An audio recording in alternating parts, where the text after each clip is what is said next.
The series between the Sylvan Lake Gulls and Medicine Hat Mavericks, we thought we were never going to finish it. These two played off in the month of June, and their first game, it went really well. It was a tight-knit one all the way till the very end, the Gulls coming away with a one-run win. And the next day, we were supposed to play again. It was going to be the last meeting between these two in the 2026 season, and it never happened due to the rain that was coming down throughout the province and all over the WCBL. There's been rainouts all year, but there's always a chance to make up for lost time in this league, and both these two are doing so today. It's the Gulls and the Mavericks here at Athletic Park on doubleheader day. It is going to be a marathon of a day for the Medicine Hat Mavericks, who will play the Gulls at 1:05 p.m. and then will play again at 6:45 p.m. against a completely different team in the Weyburn Beavers. But we'll stay focused on the Gulls for now. They're one of the best teams in the WCBL. They sit second in the Western Division, and they got the Mavs once already. They're looking for the series sweep. As for Medicine Hat, they've dropped their last two games heading into tonight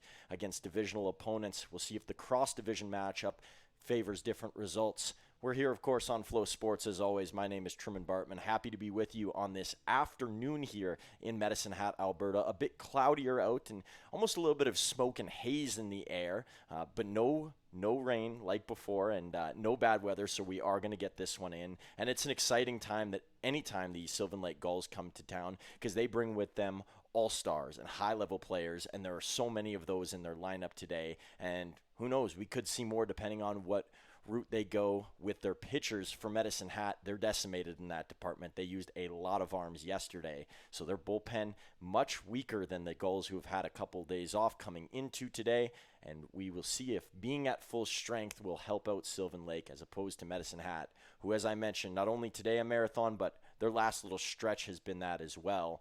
So two completely different teams on completely different trends as they come in to meet together here today. We're going to have your starting lineups for you presented by Fortis Alberta, as always, around the bend here before we get going and kick off the afternoon and the day of baseball that is yet to come.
So here's this afternoon's starting lineups, beginning with the Medicine Hat Mavericks. It's almost the same group as yesterday, a rotation in the catcher spot and a defensive spot for Adam Volcano, who came into pitch in yesterday's game. So both Volcanos in today. Evan Morrison leading off as per usual, followed by Blake Dale, Frankie Giacalone, Carter Roth, Nick Hill, Johnny Volcano. That has been the solid top six in that order for Medicine Hat. Morrison moves from the outfield to first base today. Frankie Giacalone will DH. Mentioned Volcano in center field. He will bat seventh. Jazeel Grudelar's behind the plate catching. And Josh Stark back over in right field for another day. He played over there yesterday. For Sylvan Lake, the last time they were here, it was a very different look offensively, but it starts the same with Dominic Giusti over in center field. They get Jaden Flores back, who was an all-star last season, batted like 331 on the year. He's terrific, an excellent athlete and a base stealing machine. He's back and playing third base today. Another new face in Charlie Collins will play in right field. Elijah Hamill, he knows this park well. Home runs in his last 2 games here at Athletic Park. He'll DH tonight. John Boy Rittenhouse had a really good game last time he was around as well. He's in left field. Coleman Perry's over at first. Maddox Shaver, the 2-time All-Star, at second base. Tylen Graves in at short. And Elias Duncan, the defensive stalwart behind the plate for the Sylvan Lake Gulls. That is their group today. Let's take a look at who will be on the mound for the Mavericks tonight. And it's going to be, or I guess this afternoon, not tonight. So used to those night games. Danny Retzlaff will be on the bump for Medicine Hat, making his second start at home this season, his third appearance. He relieved once here this year. He's got an 0-1 record on the year, an 18 ERA with just 3 strikeouts. But for Retzlaff, he didn't play a lot of ball during the time away from the WCBL, and so he's still trying to get his footing under him. And there's a grace period for a guy like Retzlaff, who showed off last year and was the Mavs' best rookie arm coming out and being a starter in his first year in the WCBL. So there's still lots of promise with his game. And the Mavericks, they really trust him. And it's good to see they trust him in a spot against a team like Sylvan, who they demand attention at the plate and especially on the mound. We'll talk about their pitcher when the Mavericks come out up to bat in the bottom of the first. But Sylvan, they have a way of finding pitchers and then even developing them in a short period of time in the WCBL. And all of their arms could be selected for the All-Star game because they don't give up a lot of runs and they generate a lot of weak contact.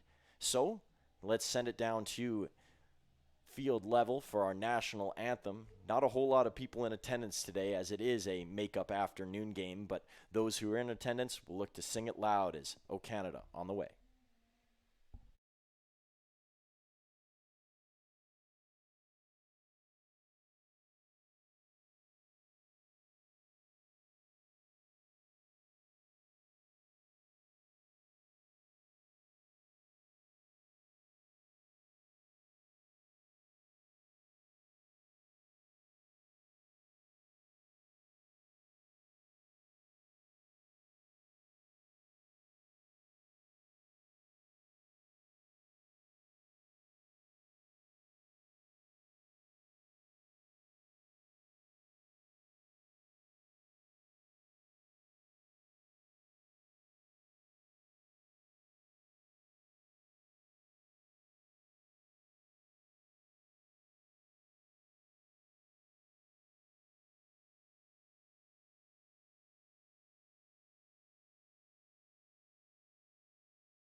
Danny Retzlaff, the guy to go for the Mavericks today on the mound, and they need a big pitching performance. There's been some interesting ones recently. Of course, you think back to when Derek Archer was last on the mound or Diego Centella, a couple of good outings, but starts and good starts, they've been at a premium for the Mavericks. They can't afford another short look on the mound. And Jackson Miles yesterday with a promising performance. He's still similar to Retzlaff, trying to figure out what this season entails and how to pitch in this league.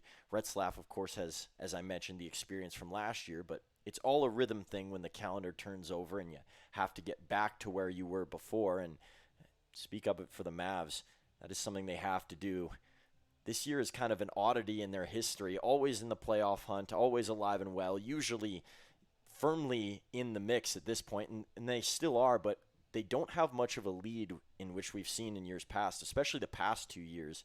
You think back to 2024, that group talent-wise was one of the best that the Mavericks have seen, and last year's group very tight-knit, and the bond between the team was something that was electrifying, and that probably got them more wins than their talent even suggested.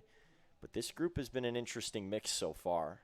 Got lots of talented players, an offense that has continued to rumble as the season's gone along. They can put up double-digit runs, it seems, seamlessly, and it has been the pitching that has been a struggle for Medicine Hat and some of the defensive miscues as well. We saw a lot of those in a messy game a night ago against Swift Current.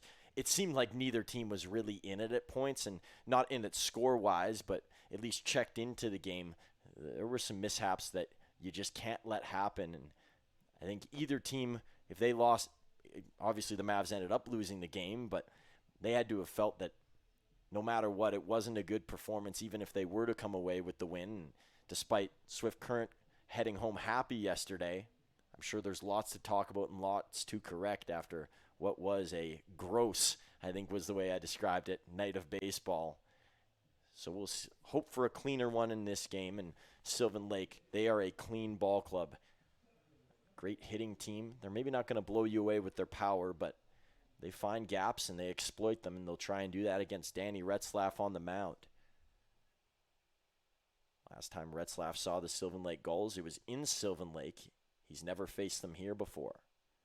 First pitch from Retzlaff is going to drop for ball one, and up to bat is Dominic Giusti. Giusti stationed over in center field tonight.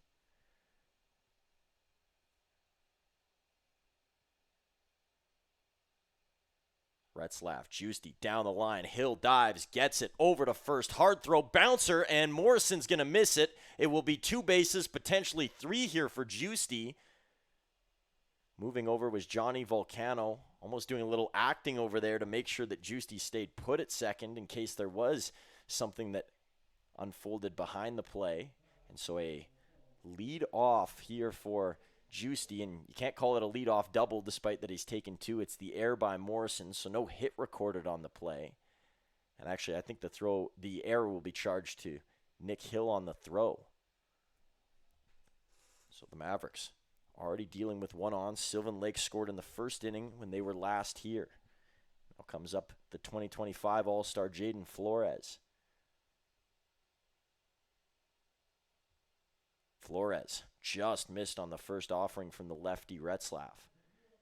Just 3 lefties on the Mavs roster, one of them Cody Myers, and I would assume that Myers gets the second start today, just with how things have kind of unfolded for the Mavericks pitching group and who's in line and who hasn't thrown in a while, so it could be lefty to lefty from game 1 to game 2. Giusti doesn't need a big lead over at second base. Retzlaff's going to step off. Mentioned the Mavs do not have a lot of arms that they can go to today, at least for long periods of time. The last couple of games used Tanner Hale for 3 innings, who's one of their top relievers, and then yesterday they used 5 different guys. A swing and a miss here to Flores as he's behind 0-2. The numbers were outstanding a year ago for Jaden Flores, and we talk about this with Ben Wallachek and Thomas Soto on Moose Jaw. If you let him get on, he will make you pay, and Retzlaff is hoping to avoid that here.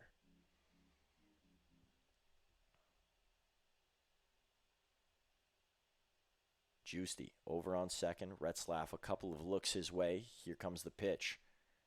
Grudelars had that one roll in between the legs of Flores, and a great defensive catcher is Jaziel Grudelars. Not a lot he can do with a guy on second base here.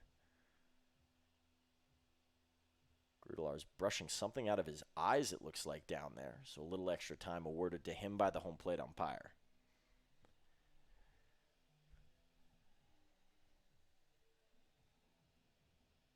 Retzlaff. 1-2 count here to Jaden Flores in his first at-bat at Athletic Park, and a low one again. Retzlaff trying to get him to chase, and he won't swing there. Mentioned Flores has great speed. He's got a good eye at the plate as well. His batting average, and I guess batting averages for that matter, over time have suggested that he watches the ball well at the plate. Retzlaff on what looks to be a very damp mound out there today. Flores, a weak hit one. Running in and making a diving catch is Roth. And did they get Giusti at second? The official call is that he's safe. Talk about timing. Roth almost slid right into an out there, and I guess he slid into one, but nearly a double play. That would have been a unique one. I think you just score that as a 4.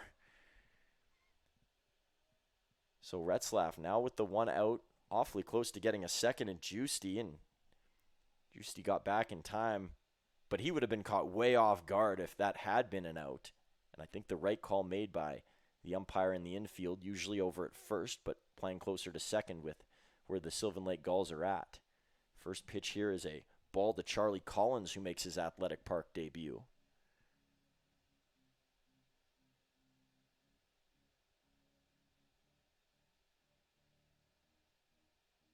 Retzlaff, maybe not a pitcher that's going to get quick outs. He can work deep into counts, but he never lets go of counts. He's always competitive, good at working back when he does get behind, and he does that there, evens it at 1-1. And a free spirit is Danny Retzlaff.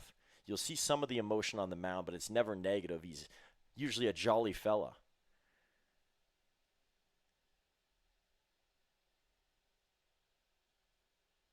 Retzlaff, ground ball over towards Roth. A sliding play by Carter Roth, and that'll be out number 2 as Juicy advances to third. So it sets up well for both squads here. A run moves a little bit closer for Sylvan Lake, and getting out of the top half of the inning moves a little bit closer after the play from Roth. So now 2 down for a guy that just loves to play at Athletic Park. It is Elijah Hamill. Talked about the home runs in the pregame. 2 in his last 2 games here at AP.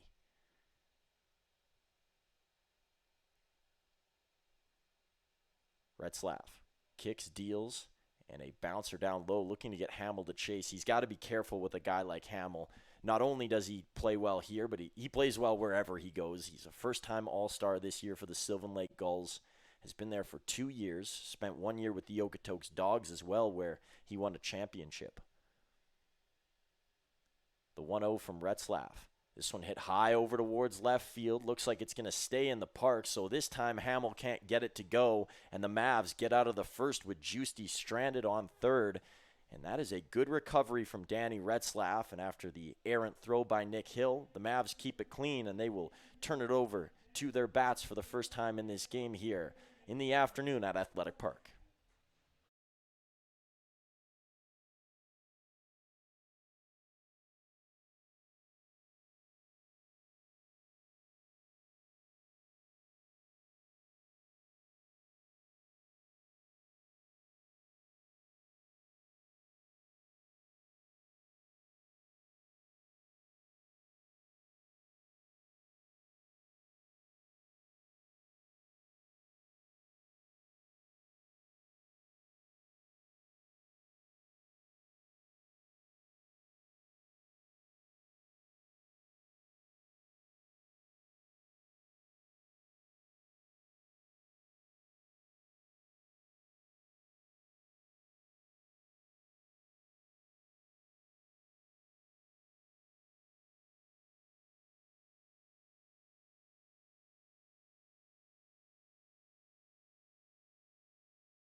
Bottom of the first inning as the Mavericks survive some pressure from Dominic Juicy, who's over on third base. Danny Retzlaff navigating the first inning like the Danny Retzlaff of old, and he challenged some of the league's top batters from mentioned a year ago. Elijah Hamill's one of the best this year. Jaden Flores has shown he can play at that level, and he gets both of them out.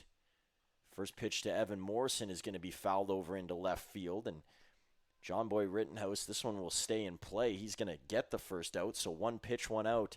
Pitch count was low for Reese Hemmerling last time he pitched here with the Sylvan Lake Gulls. He went 8 innings, had a phenomenal performance. One of the best performances I've seen here in my 4 years working with the Mavs. And another guy who's known for starring on the mound is Bryson Leach. He gets the call today for Sylvan Lake. And the numbers for Hemmerling are good. Rivaling him is Leach for really the best starter on Sylvan Lake. And funny enough, neither is an all-star. His first pitch to Blake Dale is a strike. The guy that's being sent is the longtime veteran pitcher in Kai Rempel, who, take your pick, I mean, they're all spectacular. Second pitch for Leach is a strike. Apologies. And a good frame there from Elias Duncan, who we talked a lot about last time he was here. Frames the ball well, really good defensively. Here's the 0-2 to Dale, and a swing and a miss. He'll run off to first. Duncan, short throw, and he gets it there in time for out number 2. So Leach will take a walk around and we'll take a peek at his numbers so far this year. A 2-2 record, a 3.82 ERA, 31 strikeouts. Pretty darn good, Bryson Leach. That's a phenomenal line as he looks towards Frankie Giacalone now with 2 outs. And I think already through 2 pitches, we understand why Bryson Leach is so good. If you aren't really familiar with his game or you haven't watched him before, this is an impressive young man on the mound. And he'll look to get Giacalone now and make it a 1-2-3 first. Giacalone fouls that one off a railing here. Top row of the bleachers over in the right part of the stands. Giacalone. Talk about players who have had good seasons. He's almost the hitting version, at least success-wise, of what Leach has done on the mound. Lots of home runs for Giacalone, who fouls a high one off there, and he's behind 0-2. Giacalone, one of the very few WCBL players in the double-digit home run area, and he's got 10 so far this season. Didn't get one to go yesterday, had a deep double into right field. He had 2 RBIs to go with that, so another successful night for number 34.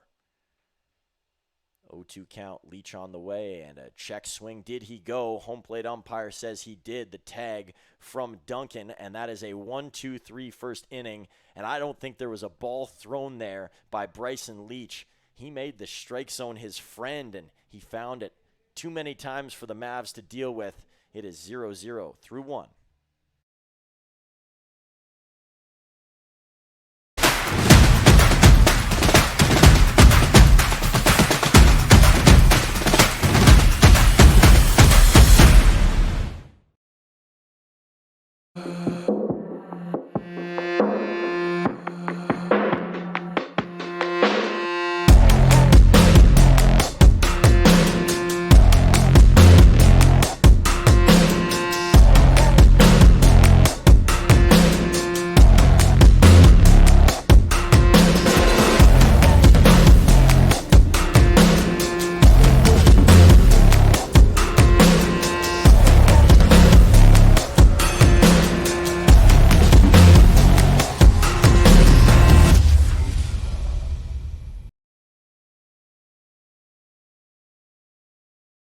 Years we've been there, helping Canadians find the extra space they need to grow and to create new memories. Sentinel Storage. Buy Canadian, store Canadian.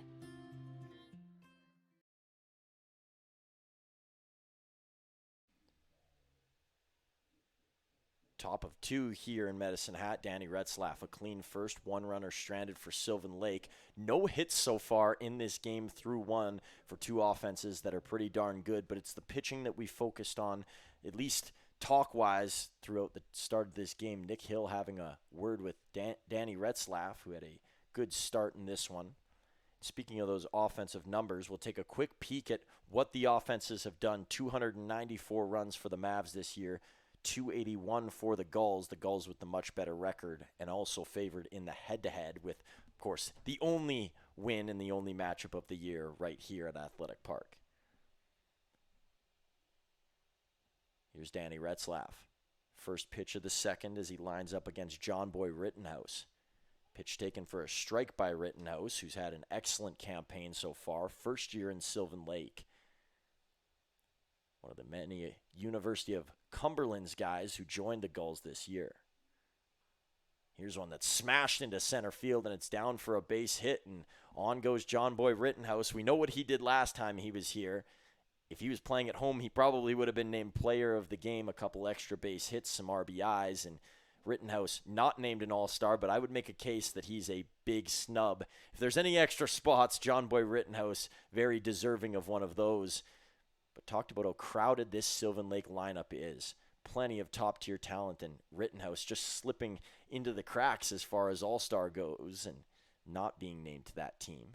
Here's Coleman Perry, who takes a first pitch strike. One on here for Perry. Mainly an infielder is Coleman Perry. First time seeing Retzlaff here. First time seeing Retzlaff in the WCBL. Perry's going to pull that one foul towards the Mavs dugout, and he's behind 0-2. The message has been clear all year long, and I'm sure for every WCBL team it's the same. It's whether you can accomplish it or not. And for Medicine Hat, it's throw strikes, get ahead in counts. Danny Retzlaff is sticking right to the game plan here, and he's not worried if he gets blown up or not, or if Sylvan attacks him. He's just doing what he can do.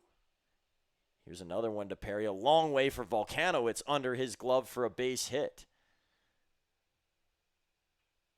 Maybe getting a little overzealous there was Danny Retzlaff, wanting to finish it off early, get the first out of the inning, and now there's 2 on with nobody out for arguably one of the league's top hitters in the past 2 years. Didn't play here in the last matchup between these two. It is Maddox Shaver.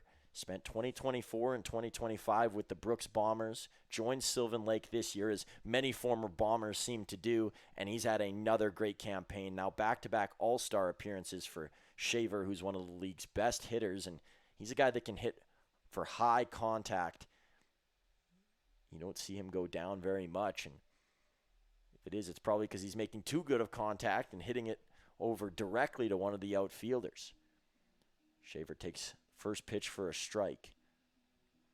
Shaver's such an exciting player. If there was a WCBL fantasy draft, his name would probably be called in the first round.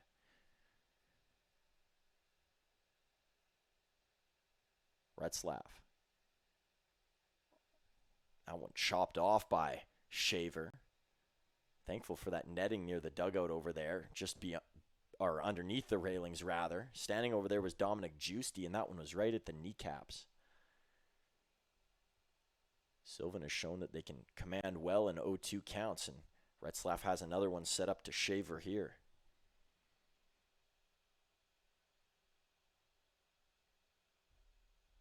Retzlaff on the way, and it's a high pitch to Shaver. He won't chase.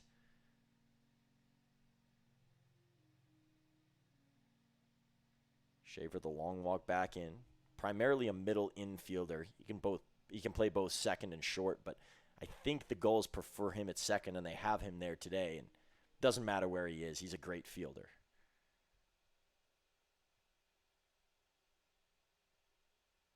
Retzlaff on the way to Shaver. Strike 3 called. That is a hard guy to strike out, and Danny Retzlaff paints the inside edge. Just a perfect throw from Retzlaff on the mound, and that's out 1. Here's Tylen Graves.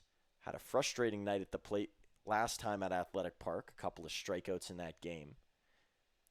He's playing right next to Maddox Shaver today. So the middle infielders at the bottom part of the lineup, and you can see what Sylvan's kind of doing. They're going with more of a contact look in the back half, looking to get guys on, and then that sets up the top half well. Here's Retzlaff. Pitch is just high and no swing from Graves. Waiting on deck is catcher Elias Duncan.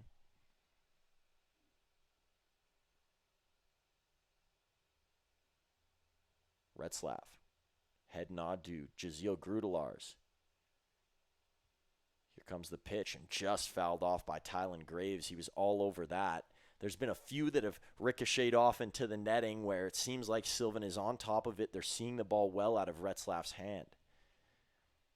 And not a team that's going to blow you away with their power. They're a contact team. They do have some power bats. The likes of Elijah Hamill can do so, but it's the bottom half guys that can scrap well that make them such a dangerous team. Retzlaff, Graves, hard foul. Went over the cages towards the right-hand side. There wasn't a lot of time for either of these teams to warm up, and as far as BP goes, there was no BP for the most part. Some soft toss and maybe some swings on the side, but for Sylvan, they come off the bus and get right into this game in Medicine Hat. They come off of playing a late one a night ago, and they're right back at it here again.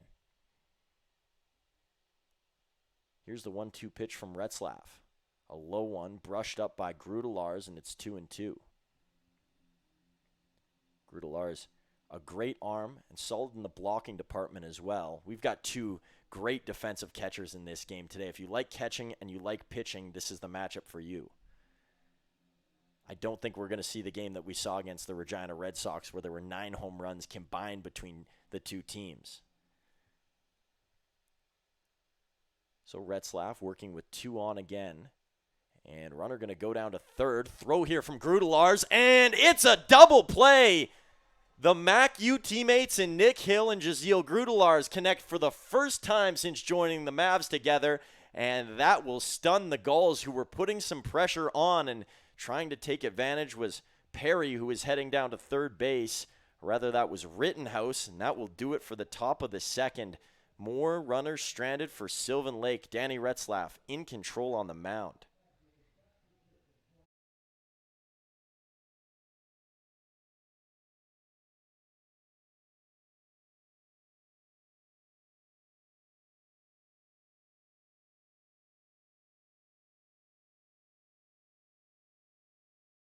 For over a century, we've been more than just lawyers. We're your neighbors, your friends, and your strongest advocates. With locations across the prairies, we're everywhere you are. Stringham, your local lawyers.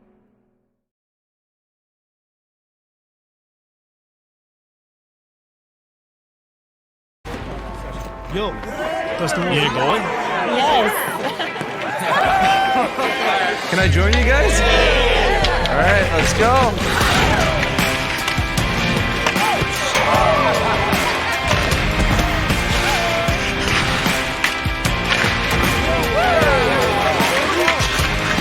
Whether it's on the ice or on our app, always play for the fun of the game. Gamble responsibly with Play Alberta.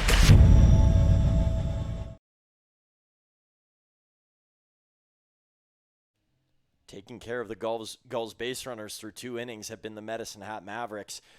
Defense, it wasn't pretty yesterday. That's just the nicest way of putting it. But today, they made a couple of plays that have looked good so far. Of course, the Carter Roth one very tough, and then the throw over by Jaziel Grudelars. And maybe it's that jump that Jaziel Grudelars brings behind the plate. When you have a guy who can throw like that and make big plays, then it makes everybody feel like they can do the same. First pitch to Carter Roth, and it's a ground ball over to short. Tylen Graves to first. A high throw, and Coleman Perry straddling the line and holding onto the bag with his toe. And an impressive play for out number 1 here. Takes some athleticism for Coleman Perry. Perry not the only baseball player in his family. His brother Dawson played at, I believe it was South Dakota State. I think they're called the Jackrabbits. I know it's a rabbit logo. He was also an infielder, and his brother Dawson could hit the long ball very well. A couple of times he had double-digit home runs during his collegiate career. Leach the first pitch to Nick Hill, who had 2 home runs in his first 3 games. A quieter night yesterday for Hill. He sees Bryson Leach for the first time. Most of these players, at least on opposing teams, Hill is seeing for the first time, so he's got to figure out what they're all about in a short amount. 1-1 here to Hill. He didn't swing at the second pitch. Hill's got lots of power in that bat and a very aggressive swing. Here's the 1-1 from Leach, and it's just going to miss. You can see it with Elias Duncan. He's so much different than many of these other catchers. Even a ball like that is well outside, he made that look like a strike in many ways, and there's an art to it as a catcher. Hill cracks this one over to third. Long way to go with the throw. A bouncer and a good play by Perry to swipe and steal that one. The throw coming from the other side from Jaden Flores for out number 2. And that pitch count can't be very high on the mound so far for Bryson Leach. The Mavs are making it very easy on him. So far, 11 pitches, 9 of them strikes. There's a world where he has under 15 pitches through 2 innings. That's almost unheard of. Here's Johnny Volcano. Leach kicks on the first pitch, a ground ball, and a bouncer over at third. It's going to be a tough play as off the bag was Perry. Made sure he received the ball first, and it's an errant throw from Flores. That should be ruled as an error. I'd be shocked if they chalk it up to a hit, and it is an error, so still no hits in the game for the Mavericks, and up to bat now will be Adam Volcano with 2 outs and 1 on. Volcano pitched last night, had a clean inning with 2 Ks, and then things unraveled an inning later. But for a guy who primarily plays in center field, he, for the first time really yesterday, said, hey, I'm a pitcher, and I'm a force to be reckoned with in that inning where he did pitch a 1-2-3 and had the 2 strikeouts. Let's see what Volcano can do at the plate here. He's got a 1-0 count against Leach, who's hardly missed the zone.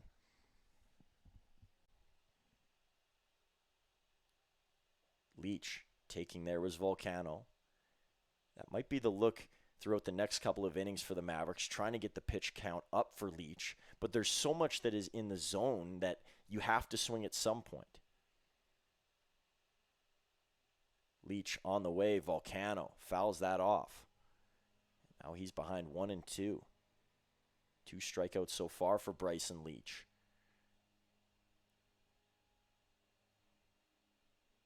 Volcano, not a long lead over at first base. Here's the pitch from Leach. Adam Volcano's going to spoil it, and it ends up foul. Flores with a watch on it over at third.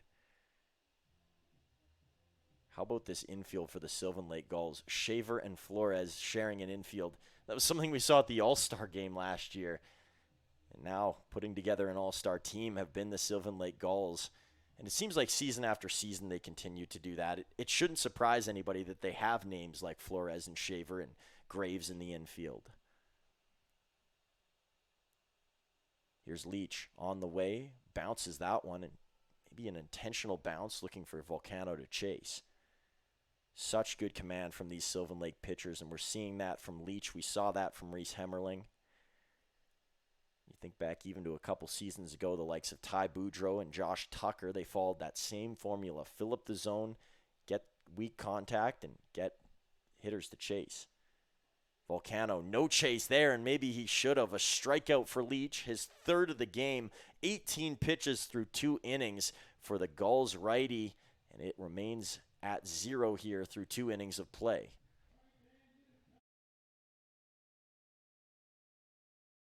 The Okotoks Dogs and Baseball Canada will host the Road to Okotoks and the Morneau Cup National Championship at the Siemens Stadium Complex from July 14th to 19th. Come watch the top 16 youth baseball teams from across the country. These are the future stars of Canadian baseball, tomorrow's collegiate standouts and professional players, all chasing a national championship. Don't miss a week of elite competition, unforgettable moments, and the future of Canadian baseball in Okotoks. Have you ever wondered if there's one thing that connects people from across our province? Something that connects the coffee shop to the spray park, or the brewery to the rodeo, the campground to the sports field. It's pretty amazing when you think about how it's all connected, because it truly is. And it's all we think about, so you don't have to.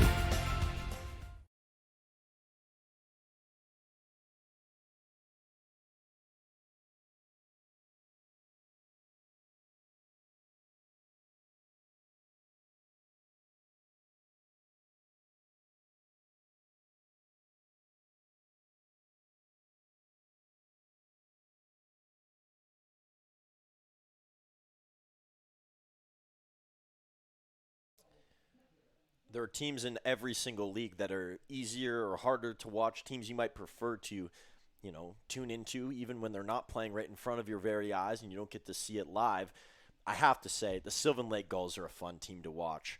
Pitchers that throw strikes in the zone, contact hitters, a team that's really fast, great defensive squad.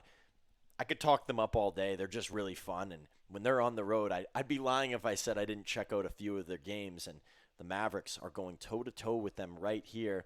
For Medicine Hat, they have spurts of what Sylvan shows on a more consistent basis, and they're trying to find that in the back half of the season. It's a tough thing to master, and Sylvan has mastered it throughout their entire existence, dating all the way back to 2021 when they joined the WCBL. Of course, that was during the COVID times, so navigating all of the tricky things that come with that and trying to open up a new stadium. It was quite the task for Sylvan, but they've pulled it all off, and now here they are today in a great spot. Retzlaff sends in a strike there. It's a 2-1 count here as he sees Elias Duncan for the first time, and then the Gulls will have the top of their order.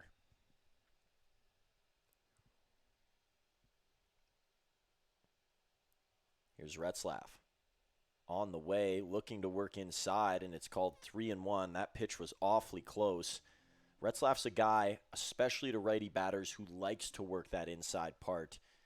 He knows that hitters are trying to push something the other way, and it seems so much closer when it does go inside. Retzlaff, a high one over Grudelaars' head, and it's a leadoff walk here to Elias Duncan. The first walk of the day for Danny Retzlaff, who's thrown now over 30 pitches. It's the leadoff hitter Dominic Giusti, who reached last time on an air. So one on for the Gulls again. I feel like it's a matter of time before Sylvan Lake does get something to come through. It's not like they have these innings where they put up 10 runs or 9 runs or 8 runs, but they are a team that can chip and chip and chip away. Here's the first offering from Retzlaff, and nearly a perfect bunt from Giusti. It's just foul. And you have guys on Sylvan who are willing to play a whole bunch of different roles, not in the sense that they have to go out and pitch and then the next game catch, but you have guys hitting-wise who can change their approaches just based on what the situation asks. There's no one-trick ponies in this Sylvan Lake lineup.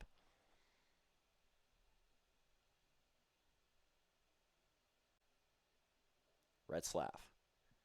A firm head nod here as he stares back towards Giusti. Runner going to go in Duncan. Grudelaars, great arm down to second. One hop. Roth lost it. The protection put on behind by Johnny Volcano, and it's a rare stolen base against Jaziel Grudelaars. Elias Duncan over to second. Runner in scoring position now for the Sylvan Lake Gulls. They've had that look a few times in this game. They haven't been able to get it to go through. Second time through the order, though, so that plays towards Sylvan Lake. See if they've noticed anything about Retzlaff and have made any adjustments. This one is hammered over by Giusti towards left field. It's got good carry all the way back, and it is gone. Dominic Giusti, a 2-run home run, and the Gulls have a 2-0 lead here on the road. Talked all about how the Gulls make great contact. They're more of a team that relies on extra base hits and putting the ball in the field. Not that time. Dominic Giusti with a nuke over towards the scoreboard, and as the ball went into the board, it also changed the score on its way. 2 runs here for the Gulls and an early lead that they needed. They've only gotten 2 hits off of Danny Retzlaff so far, and second time through the order you learn something, and Giusti found something that he liked. Here's Retzlaff. First pitch to Flores is high.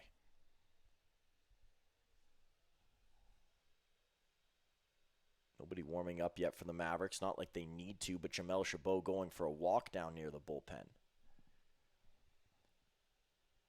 Retzlaff. High one here from Flores. It's hanging up in the air. Josh Stark calling for it in right, and he'll get the first out of the inning. You can see the disappointment after giving up the home run for Danny Retzlaff. Oftentimes you're trying to paint a pitch or get it in a spot where if it's a splinter of a difference, it's going over your head. If you get it to go, then you get a strikeout to your name. And Retzlaff, I think, was flirting with that territory. Giusti just saw it a little bit better and adjusted. Here's Charlie Collins, who's 0 for 1 today. Collins pops this one up. Morrison will watch it fly into foul grounds. Evan Morrison named the player of the game last night for Medicine Hat, and it's unfortunate that his good play had to come in a losing effort. He's had some tough games and games where the Mavs have won, but yesterday was the whole package from Morrison, and it was what he was playing with. It was playing with this effectiveness and at the same time with an intensity that I don't think we've seen from Morrison, at least at the level he was playing at yesterday. Sometimes you just find a new gear that can't be replicated. You're just feeling it some days, and Morrison was yesterday. 0-2 look here to Jaden Flores. Or rather, my apologies, it's Charlie Collins. Collins, a ground ball. Losing his footing was Retzlaff, and over to first base, not even having to sprint out the back half, was Collins. He's on. That's those mound troubles that the Mavericks and I think all teams have been having here. Lots of diamond dry down there. For whatever reason, the water just filtering into the middle of Athletic Park. And for what has been a fairly dry season, the mound has taken a beating with water. Here's Elijah Hamill now. Hamill will get a signal over from the third base side. He'll come up to bat with one on. 4 hits so far for the Sylvan Lake Gulls, and the 2 runs in this inning have given them the lead. First pitch strike from Retzlaff, a patient look from Hamill. I'm Not sure who the all-time leaders are for batting average at Athletic Park. But if we're including small game sample sizes, Elijah Hamill has to be near the top. Hamill going to take that pitch for a ball. It'll go to 1-1. Hamill's got some torque in that bat. Once he gets behind one that he likes, it's going a long way. And even the fly out in the last was a deep one to Blake Dale. Retzlaff steps off, plants to first. He's going to check on the runner. Collins was already back to the base. He didn't have a super long leadoff, maybe just a delay there from Retzlaff.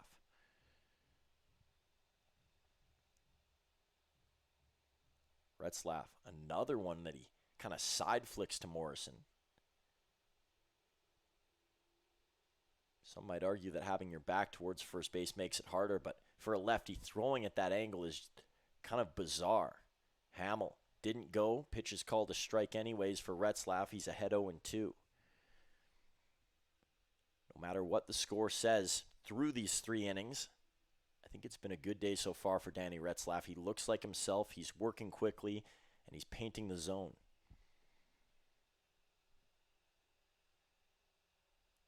Retzlaff, runner going to go. Morrison could get him in a rundown. Volcano's there, and a high tag for out number 2. Good awareness from Danny Retzlaff. He's got a perfect eye to that side, and Evan Morrison with a good throw the other way. Sometimes it can get away from you, but working on the fly is Morrison, and him and Volcano connect. Lots of aggressive play here for the Sylvan Lake Gulls. A couple that they've tried to squeeze out. The Mavs are good when trying to get runners down. Here's Morrison. He's going to block it, loses glasses. Retzlaff, a high throw. Protecting was Grudelars. He'll bounce it to first base. That ball went everywhere but into a glove, and finally it comes to a rest.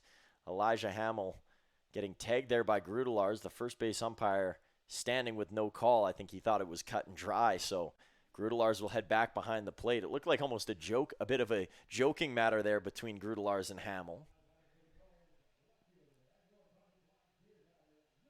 Morrison losing the glasses. I wonder if that had any impact on him. It's just a bit distracting when something falls off of your head or you lose something down when you're trying to make a big play. He did everything he could to try and get Retzlaff out, and good job by Grudelars getting over there to protect. He understood the situation. Went on with 2 out here. First pitch to Rittenhouse, and it's a long swing and miss for John Boy. John Boy Rittenhouse from the Virginia area. So the question is, does he cheer for the Baltimore Orioles or Washington Nationals? He says he's a longtime Nationals fan, and partly because of Bryce Harper. Harper in the home run derby for the Phillies yesterday. And many Nationals fans despising Harper after he left, but it seemed like Rittenhouse still admires the work that Harper does, and why wouldn't you? He's got one of the smoothest swings in the MLB. Here's Retzlaff. Pitch is just going to miss on the lower half. Retzlaff will take a walk. Rittenhouse, in his last game here, showed off the clutch gene a bit, and that would be on par with liking Bryce Harper. I don't know if I've seen many baseball players more clutch than Harper, at least in my watching time. Retzlaff, low, no chase from Rittenhouse. So it's 3-1 now. Retzlaff will take his time and step onto the grass. Coleman Perry waiting over on deck. Rittenhouse 1 for 1 in this game thus far.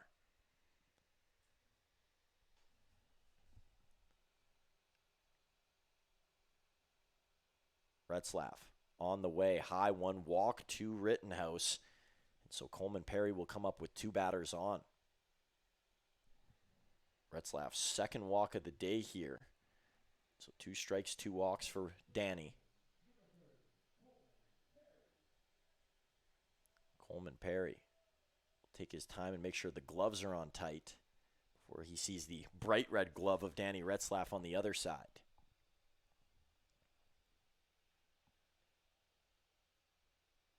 Two runners on again. We've seen this look for Sylvan Lake, and they didn't cash through with 2 runners on. Here's a ground ball over to Hill. He'll back up.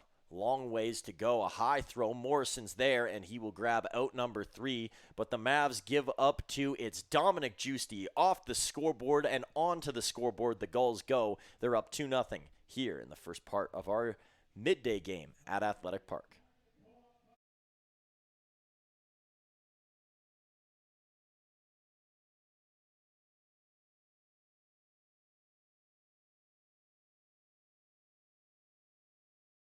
Have you ever wondered if there's one thing that connects people from across our province? Something that connects the coffee shop to the spray park, or the brewery to the rodeo, the campground to the sports field.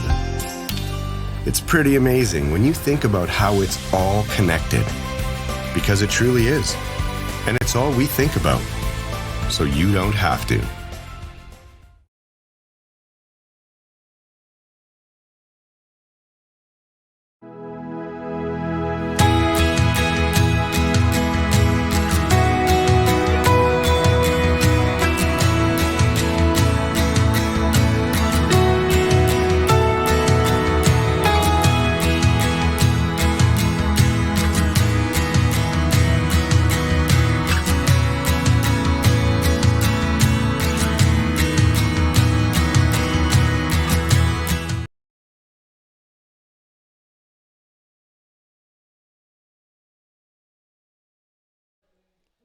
Bryson Leach, he's had a great 2 innings. Hops in the bottom of the third. He'll see Jaziel Grudelars for the first time in this game. So the Mavs have the 8 and 9 hitters coming up. Josh Stark, the other, who's on his way. And they'll move to the top of the order for Evan Morrison.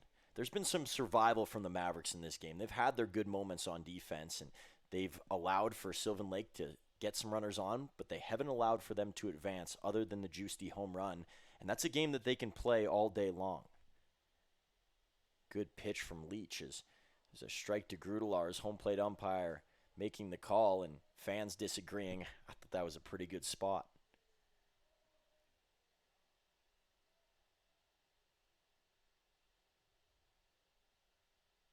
Two here to Grudelars, a ground ball looking to get through, and it's out of the reach of Tylen Graves, and the first hit of the game for the Mavs as they break up the no-hit bid for Bryson Leach.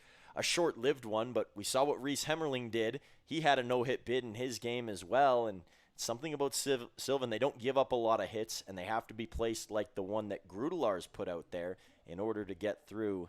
They got lots of fast infielders. Same can be said for beyond the dirt and into the outfield, guys who move well, and Grudelars moves pretty well over at first base.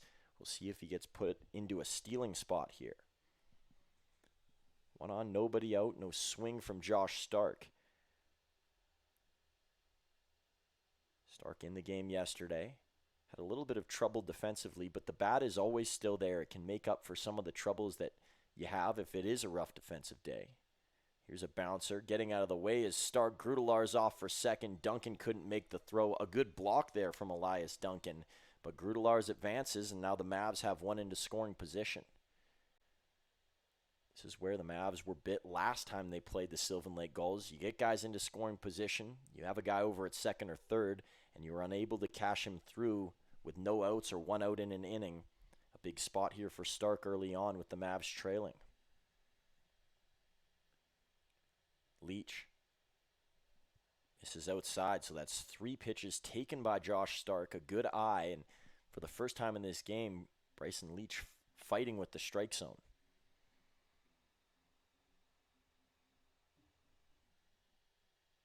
Leach. Stark, a high one and a 4-pitch walk to Josh Stark, so 2 on top of the order ahead here for the Mavericks. It'll be Evan Morrison up. Morrison has only seen 1 pitch in this game. He flew out to John Boy Rittenhouse in left field.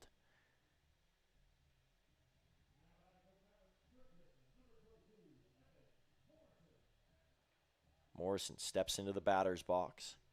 Lots of time for Bryson Leach to still get things under control or back under control because he worked well through 2. But he does have to deal with some base pressure for the first time. Morrison. First pitch is high, so 5 consecutive balls here from Leach. The Gulls do have to dip into their bullpen at some point. Mentioned the starting staff's good. The bullpen might even be better. Morrison, a long swing and miss. He attacked at that, and Leach gets a strike on the count now. Yeah, when you have guys like Matt McKenzie, who was a 2025 All-Star, and Braden Stewart, whose numbers are ridiculous and was named to the 2026 grouping, that's enough to say, hey, that's a pretty good bullpen, but some underrated guys in there as well as Morrison into right field. Grudelars is being held up over at third, and the throw into Duncan. It was off cue. And Ryan Reed throwing on the stop sign at the last moment there. Bases loaded, nobody out. That's a look that is almost preferred instead of trying to hustle Grudelars in and taking a big risk.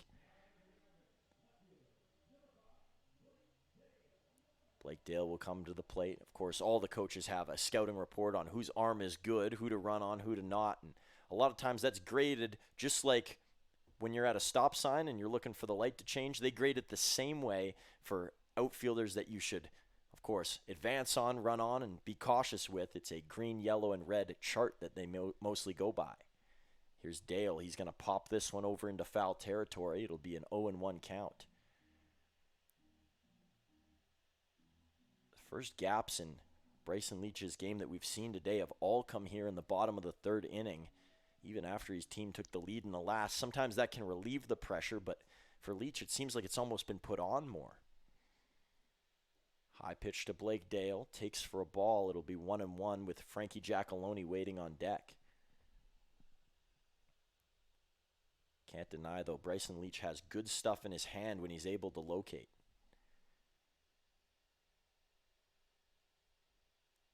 Leach kicks, deals. Dale thought about going. They're going to check down to first. No swing from Dale.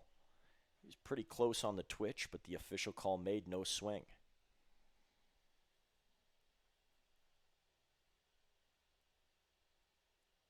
Leach, head nod, him and Duncan connect.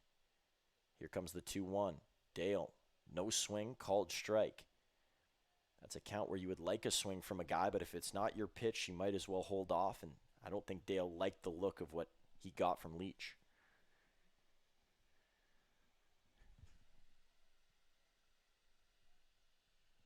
Leach, the 2-2 to Dale, and that one just high. That is awfully close from Bryson Leach. He's looking to pull it down. If this game was in Sylvan, that would have gotten a lot of the oohs and ahs we've heard over the last 2 days from the umpires in the stands. Of course, those mostly Mavericks fans. Here's the 3-2 pitch to Dale. A swing and a miss and a strikeout for Leach. And a big strikeout. Double play comes into effect now with the bases loaded. And up comes Frankie Giacalone to try and avoid that. You don't see a lot of ground balls from Giacalone. It's usually base hits that are planted in the air, and deep ones, he can mix it up. He can go to both sides of the park. He almost likes the swing over to right a little bit more when he pulls it. I mean, it's almost comical how far he can hit the ball, but he wants to become a hitter that can play everywhere, and I think he has become that in his early WCBL career. First pitch is a ball here to Giacalone. Leach will have to be careful with the power threat.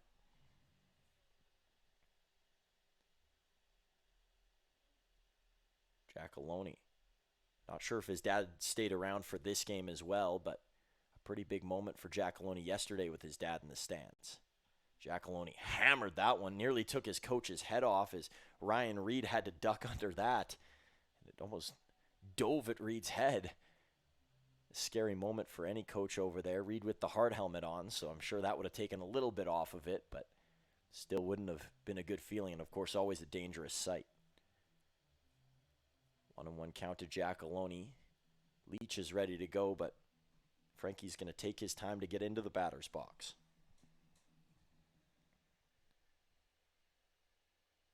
Leach. Here comes the 1-1 to Giacalone, and he shoots it right towards Graves. A chance for two. Out to first. Double play from the Gulls. The Mavs leave the bases loaded. They had nobody out with 3 on, and disaster struck. A rare ground ball from Frankie Giacalone, and the timing couldn't have been more perfect. A flip from Graves to Shaver, and Perry with the extra finish to get 2.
We spoke a bit about the head-to-head between these two teams in previous innings. Let's look at tonight's player head-to-head. And Carter Roth, John Boy Rittenhouse, both big game players and have shown out at Athletic Park before. Heading into this game, Roth 58 hits, 17 doubles, 2 home runs.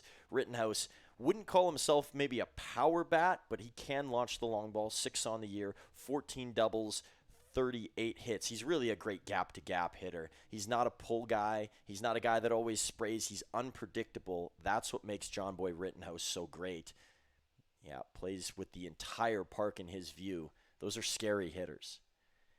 Here's Danny Retzlaff. First pitch will bounce in front of Jaziel Grudelars for a ball as Maddox Shaver makes his second plate appearance of the night. Shaver a strikeout in his first, and he's one of 2 guys who have struck out when facing Retzlaff today.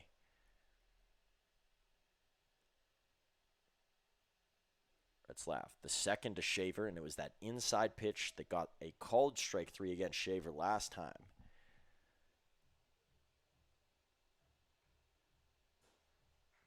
Retzlaff.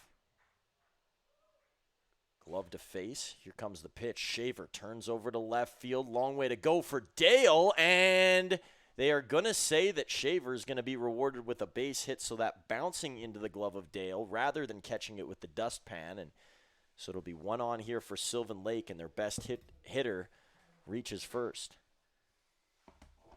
So Shaver's on. Tylen Graves will come to the plate. Infielder to infielder, and Elias Duncan will wait on deck.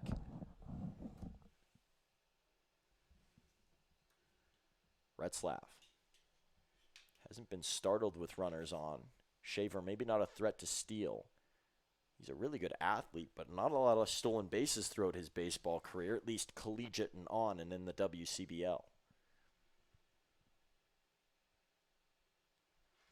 Here's one mashed towards Volcano as he flares out the glove and makes the play.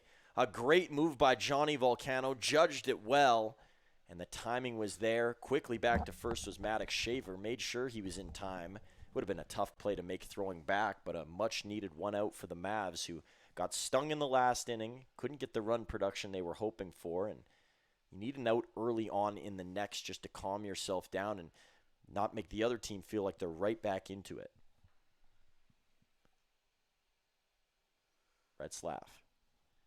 Now a stare down with Elias Duncan, who's batting in the 9 spot today, so top of the order coming up. Duncan swings and misses.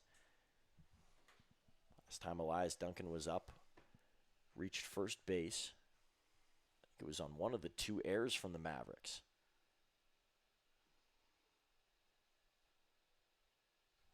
Retzlaff keeps an eye on Shaver. Pitch to Duncan and a swing and a miss. Quickly behind 0-2 is the Gulls catcher. Duncan's had a pretty good season. Mentioned his work on the back half, but it will be tough to live up to the hype that, of course, Nathan Flelwilling brought a couple of years ago. He's named the All-Star Game MVP, one of the highest rising WCBL MLB prospects. He was great in the WCBL, but what he's been doing in some of the minor leagues and a former draft pick and what he did with Sylvan, an impressive run here with the Gulls, so big shoes to fill for Duncan. Retzlaff, a subtle head shake on the 0-2. Here's the pitch to Duncan and a swing and a miss. The 3rd strikeout of the night for Danny Retzlaff, and Shaver will stay over at first base. It'll bring up Dominic Giusti, who had a home run in his last at-bat. And I'll like to bring in up in the booth here James Tubb for an earlier game. James, our earliest appearance of the season. Were you up in time for this game? Oh, I was up a long time ago, Truman. James wakes up earlier than anybody here. I don't know about that, but it's a little different. I can't ever remember really a 1 o'clock game, covering the Mavs at all. Giusti a swing and a miss. Got Retzlaff once. Retzlaff attacking back. Have you ever seen a doubleheader at Athletic Park between 2 different teams before? I've never seen that. I'm not sure if you have. No, pretty rare, to be honest. Just kind of how the schedule worked out, I guess, for the Mavs. Retzlaff keeping a sharp look over at Shaver, and Shaver's going to go here. Nearly perfect timing. Giusti going to send that foul. Talked about Sylvan Lake. Dynamic with their bats. There's no one spot that they put it. They don't have any guys who just do one thing the whole time and you can predict. Just such an unpredictable team, and they keep teams on their toes. They do. It's a balanced attack, and that's kind of what you want. And if you're building a lineup, maybe if you don't have the stud, you load up with quality, and that's what they have 1 through 9. Pitch is going to miss. Trying to get a chase there from Juicy was Retzlaff. Count is 1-2. And they're missing the former MVP Cooper Szylski in this game. And you think about catcher Reese Sherman, who's not playing either, named to the All-Star team. There's a couple of big factors who are not factors here. Retzlaff, the 1-2, a base hit into center field, and it's down for Juicy. Shaver pauses up at second, and there's 2 on again for the Gulls. Feels like it's almost a ghost runner scenario. You know that the Gulls are always going to have 2 on. It sure feels like it, and especially with 2 outs, they've been able to, still maintain momentum and get runners on and really challenge here. And, you see Danny Retzlaff's up to 60 pitches now in the 4th, and he's had to work at times through this one, has got out of it beyond the 2-run home run last inning, but, another tough test here in the 4th. Yeah, typically a start like this from your pitcher, you're going to end up in a good spot. Obviously, the bullpen has to do their work, but you mentioned where the pitch count's at for Retzlaff, and he's still got some work in this inning. Who knows what the look is when we turn over to the 5th, and if he can even go beyond that, it's tough to say, but things not looking promising for Retzlaff just based on the pitch numbers. Ooh, Grudelaar is shooting up into the air. Looked like Jude Pacheco from last night with some bounce in the sneakers. And if you're the Mavs, you almost need Retzlaff to try to get into that 6th inning and go beyond, because, as we've mentioned, there is another 9 innings, coming up later today that you're going to need arms for. So you want to try to set the tone pitching-wise here in the first game. Retzlaff misses outside, 2-0. Over waiting on deck is Charlie Collins. This is Jaden Flores who's up. Flores 0 for 2 in the game. Now put on pause here by Retzlaff. My biggest question is the mound going to survive the day with how much wear and tear it has had over the past 2? Retzlaff on the way. A bouncer here to Flores, who hasn't tested at any of the 3 pitches, and not like they were close from Retzlaff either. You speak of it, the mound. The grounds crew is going to be putting in work last night after that game against Swift Current, and then they'll do a full almost scrape and set it up for the next game as if there was a whole day in between. And it should be all right. They seem pretty confident talking to the guys that I did, from the Mavs on that grounds crew. So, I guess we'll find out as the evening rolls on. 3-0 here to Flores. Likely taking this pitch here, Retzlaff. No call there, so it's bases loaded for the Gulls. Flores to first. Charlie Collins, who's batting in the 3-hole, comes up to the plate. What a spot here for Sylvan Lake. It feels like they can blow this game right open. And we're still very early on here in the 4th inning. They don't want to rest on a 2-0 lead, and we've seen this Mavs team 2 runs in an inning isn't too hard to do. So if you're the Gulls, you want to try to capitalize here. Retzlaff. Swing and a foul off there on the first pitch from Collins. Some may question, how can you throw 4 balls to this guy, walk this player, and then the next count throws 3 straight strikes? The look sometimes changes, and I know some pitchers talk about not looking at the batter, but even the setup of a batter for those pitchers that do look can completely change how they go about things. That's why from one to the other, you can look like a completely different arm. And different hitters you attack differently. They like, high, or they like in or away. So, it changes looks like that, and then that can alter the pitch choice, and, it all accumulates into balls or strikes. 1-1 coming up here from Retzlaff. Slower progression this time, pop up. This one going to fall too far away from Evan Morrison and into foul territory. Talk about places in the park that are getting a lot of work. Right foul territory right about now. I mean, Sylvan has enjoyed that area, maybe a little bit too much. I'm sure they wish it was center field instead. It's going to be a lot of free root beers given out today, I think. It's a little bit hot out there, so nothing better than a root beer in a cold glass. Retzlaff, the 1-2. This one hit high over to left field. It's got some good carry. Dale's going to watch it go, and it's gone. A grand slam for Charlie Collins, and it's a 6-0 Sylvan Lake Gulls lead on the road. That is a devastating blow to the Mavericks here. Felt like they were just clinging on for most of this game. They couldn't get anything with the bases loaded. Sylvan retaliates and does the opposite with their bases full. It's a yard shot from Charlie Collins. And you see, the 1-2 count, Retzlaff gets there on Collins. You're hoping, for a put-away pitch and maybe not anything over the plate, and Collins gets a load of that one and, is able to send it out here. And it really is a whole new ball game now, 6-0, and, the Mavs just managing 2 hits through the first 3 innings. Does that maybe change your thought process of who you put in next reliever-wise? Because if it's a 2-run game, then you maybe go to a guy that's more high leverage. But in this case, if you feel like you're out of it, and 6-0 is not an impossible margin to climb, Sylvan Lake, being the team that they're playing, makes it tougher. But does that change things? This one pulled aside, and it'll be fouled off from Elijah Hamill. Hamill watching that one till the very end. Usually there's people down on that side, so maybe he was worried, but no crowd over in the dugout, or not in the dugout, on the dugout deck today, rather. To your point, Sherman, it's an offense in the Mavs that can still capitalize despite the deficit, so you want to give them the chance, and, maybe it's as simple as Danny Retzlaff keeps getting more run to fill out the innings. Here's Elijah Hamill all the way back. 3 home runs in his last 3 games at Athletic Park. My, what a role it has been for Elijah Hamill. This time he goes to left field. Last time it was right. Home run derby contestant, question mark? Elijah Hamill sure thinks so, and his power, it seems to come up a notch when he comes to Medicine Hat. It's like playing in Colorado for Elijah Hamill, and another one over the fence for the veteran.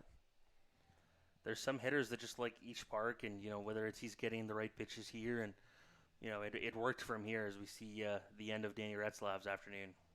New pitcher heading into the game for the Mavericks, and we'll see who they bring out here. Looked like it was Takeo Cervantes, and it is Cervantes who comes into the game. Looks like they're going to try and squeak a promo in between this as well. So, well, the shenanigans continue inside the game for the Mavericks, and I guess games-wise as well with the in-house entertainment. We'll bring you some entertainment on the side and send it to a break.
Takeo Cervantes comes into the game. You'll see John Boy Rittenhouse The Mavs have had 2 outs for quite some time. Rittenhouse, stinger into center field, long way back. Morrison or Volcano to the wall, and another home run for the Gulls.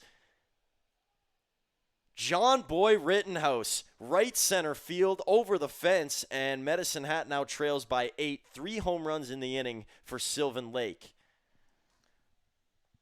Kind of a tough one to swallow if you're the Mavs. You bring in a new pitcher, and the first pitch goes over the walls. It's lock in time if you can to try to get back into this one. And as you mentioned, that second out has been hanging on the scoreboard for a while.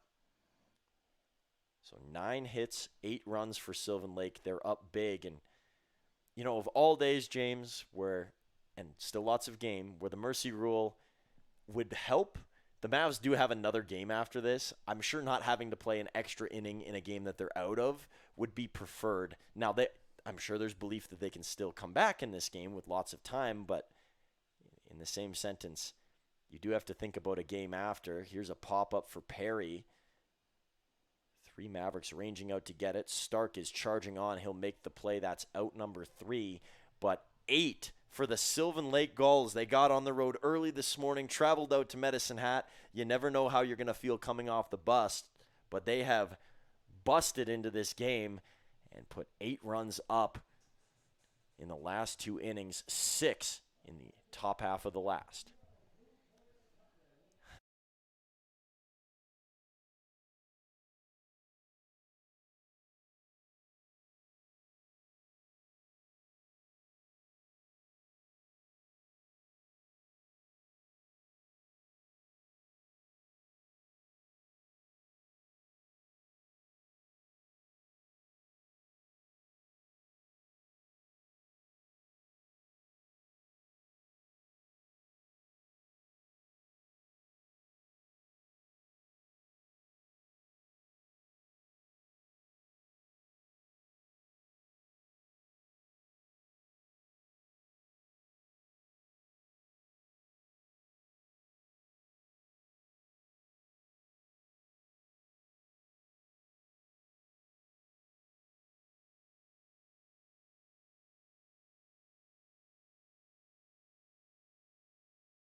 Carter Roth leads off the inning for the Mavericks. And back up again is Bryson Leach, who's had a pretty solid game. The Mavs went out guns a-blazing to start, attacking off first pitches. They've kind of settled back since, but the last inning was kind of a run killer, and then they gave up all the big runs in the top half of this one. So it's an odd space right now for Medicine Hat, who trail big. Just one. You need almost 1 run in this inning to show that you can, and to kind of keep that mercy rule even further away now, trailing 8-0. Launched off the bat of Roth and foul. Leach's numbers really good on the year. Mentioned he had an ERA under 4, and that will continue to drop with the performance he's had in this game. Only 2 hits allowed so far, no runs on the board. Roth, a swing and a miss. I don't feel like I've ever seen Carter Roth this out of sync. The last 2 days have been very interesting for Roth. And that's still with a couple of hits being thrown in each game for him, because that's just what he does. Roth high up on this one, out into left field. Rittenhouse keeps a watch on it. Will move in as the ball circles in the air, and that'll be out number 1. A fly out for Roth brings up Nick Hill. You wonder if it's the amount of baseball that they're playing right now, and for the Mavs it's a lot, and it's everyday regulars. We haven't really seen Roth, Johnny Volcano, Frankie Giacalone minus when he came out of the game over the weekend, Evan Morrison, Blake Dale, guys that have played almost every day and, at some point are going to need a break. Some will get it for the All-Star game. Most of those guys are going to the game. So that's going to be a big thing as they manage the rest of this week and forward of just getting guys maybe some rest. And guys do want to play every day. That's not a question, but sometimes you just need a day. And we talked about Evan Morrison saying, hey, I need one off. And Eric Calder, who's struggled recently, he's gotten 2 days off, and I think needed days. He needs a longer stretch than just one to get back into what he was doing at the beginning of the year. maybe even for a guy like Carter Roth or Johnny Volcano, it's a DH day to at least save the body from fielding, because they're two guys that are going to lay out a lot and do everything they can to get to a ball. 3-0 count here to Nick Hill as Leach at the beginning of this game was right in the zone, hovering, getting swings, and things have changed as the game's gone on. There's a strike to Hill. Maybe the difference is now, like before the game was closer, so you feel, hey, I got to keep this in, I got to preserve this lead, but with an 8-0 lead, you almost lose focus in some ways too, because, yeah, you're not battling from behind or trying to keep it square, but you feel like the game's already in your grasp in some ways. Can chase strikeouts a little bit more if you're a pitcher with a big lead, and there's a fine line between doing that and still throwing the strikes that put you in this spot. Leach has 4 strikeouts as he's worked back in the count, and that one hit the bat of Nick Hill. I think they're going to say that it caught his hand first, so instead he'll get first base, and I guess fortunate but unfortunate for Nick Hill as he's got to wear it on the finger, but he does get to take first. He looked a bit stung up by that one, so it might have got him forearm maybe on the left or right arm, and he didn't seem to. He felt it a little bit more, than he would if he was faking it. I think that's Matt Hape out of the dugout. Nobody warming up for Sylvan, so just a get back on track conversation for Leach. James, there are so many starters on this Sylvan team that if you put them on another team in the WCBL, they would be the ace or they would be the main closer, top reliever. That's how special this group is. And it's been a special group for quite some time. They've made how many finals runs? They got an out away last year, and they couldn't convert. And they still don't have a title within their franchise's existence, which is a bit head-scratching, but they are one of the younger teams. At the same time, if they keep doing this, there's no way they're not going to get it eventually and figure out how to win a title. It'll have to come at some point with the way they're able to turn over so well. Whether, as you mentioned, the biggest thing is on the mound and the guys they're able to bring in, and that lasting legacy of Sylvan pitching. It hasn't gone away, and I don't think it will anytime soon. And a pop-up for Johnny Volcano, whose legacy is getting closer and closer to being cemented as one of the all-time greats in the sense that he is on track to break the Mavericks all-time games played record. The record right now is 180. Volcano on pace to be above and at 181. Volcano, ground ball over to third, could be 2 for Sylvan. Shaver, flips, Perry, first, safe is the call, and Volcano was moving well down the line. I'm not sure where the bobble happened. It might have been on the receiving end from Shaver over at second. He's got a pretty good arm moving over, but not in time. Just slowed up a bit, and Volcano going down the line hard, and it was close. It was pretty close there at first. Mavs get a little luck, and have to try to create some luck here of their own. Here's a look we've seen before. Johnny on, Adam up. I think that was either in the first or second inning of this game we had this. Leach. First pitch, long lead off from Johnny Volcano. Not known to steal his Volcano. You think back to that first year with the Mavericks, though. A lot more aggressive on the base path was Johnny, and for whatever reason, maybe it's just aging or he's played more games, but he hasn't stolen as much or attempted to. Just recognizing his own speed, maybe from the older shortstop, that older in the sense of experience. He's not that old, still in his 20s, but just knowing when to go if he can. 0-2 count. Volcano, a swing and a miss, and a 3-pitch strikeout here for Leach. It's his 5th strikeout of the game, and his team still leads by 8 after another clean run here. Make that 4 zeros in a row for Bryson Leach.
Top half of the fifth, Takeo Cervantes, hoping to make it his first full inning of the game, came in for Danny Retzlaff in the last after the runs were given up and already gave up a home run, so not an ideal start to the day for Cervantes. Swing and a miss here is gliding along there was Maddox Shaver. So Shaver up, Graves on deck, and Duncan in the hole. Those are the first three for Sylvan in the fifth.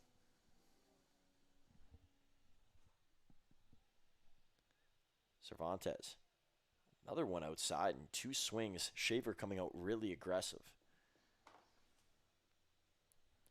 I don't know if it's because he saw Rittenhouse homer off Cervantes. He's trying to do the same thing here, and the Mavs pitcher's working him to swing here outside. Same pitch again, this time holding off is Maddox Shaver. You always wonder which guys are going to switch from team to team each year and which people are going to be the biggest of names, and Shaver was when he went to Sylvan this season. Strike three called, is down on strikes for the second time in this game is Maddox Shaver. So a hit and two strikeouts for the two-time All-Star. It'll bring up Tylen Graves. First K of the game for Cervantes, and you have to hope that some of that can continue. The Mavs hope to make it a quicker game from here on out. Even if you don't come back, at least you can carry some of that play over into the next. Pitch from Cervantes is down low for ball one. Yeah, you don't want this game to be that 3.5, 4-hour game where the fielders are standing out there for that long with another game down the barrel. Just looking over to the Mavericks dugout, that is a dugout with not a lot of movement and lots of people standing still. Now, that's what you'll see in any dugout during the game, but at times you'll see a little more life, conversations happening, and you can look at the motion from Sylvan, a little bit more of an uppity group. I think it might be a bit of a stunned group on the other side. And they're going to check on the swing here. Home plate umpire is going to say he did go, so it'll be 2-2. Graves, lots of frustration in his last game here. His team's up big, so no time to be frustrated today. Pouncing on that is Grudelaars. He wants to check to first. No swing is called. Some patience being used here by Tylen Graves, and that's some growth from his last time. I think in the last game that these two played, that might have been a swing for Tylen Graves, but he's learning to just take his time and see the ball well at the plate. Cervantes, bouncer, and it's a walk to Tylen Graves, who doesn't touch that one at all. And he just saw the at-bat to Schaefer where Cervantes stayed almost exclusively outside, so you almost know how the Mavs pitcher is going to attack a righty, and Graves is able to sit back on that one, draw the walk, and get a base runner on here with one out. Cervantes waits for Elias Duncan to go through his routine, and now Duncan's ready to go. Cervantes kind of rose up on Duncan. Very small crowd here at Athletic Park, and it's because it's a bit of an unexpected game, all the changes with the weather and rain. And if you're at the park today, good weather, and you got the rest of your day still to do things, so I think it's the perfect fit. Of all games you want to come to, this is the best. You don't have to get home late and go to bed right away. You can still get up to some things. Middle of the workday is maybe tough for some, but it is, it's a good time to come, as you said, and it's a good grandchildren outing. It feels like a lot of these fans. Cervantes looking to frame that was Grudelaars, and it's 2-1.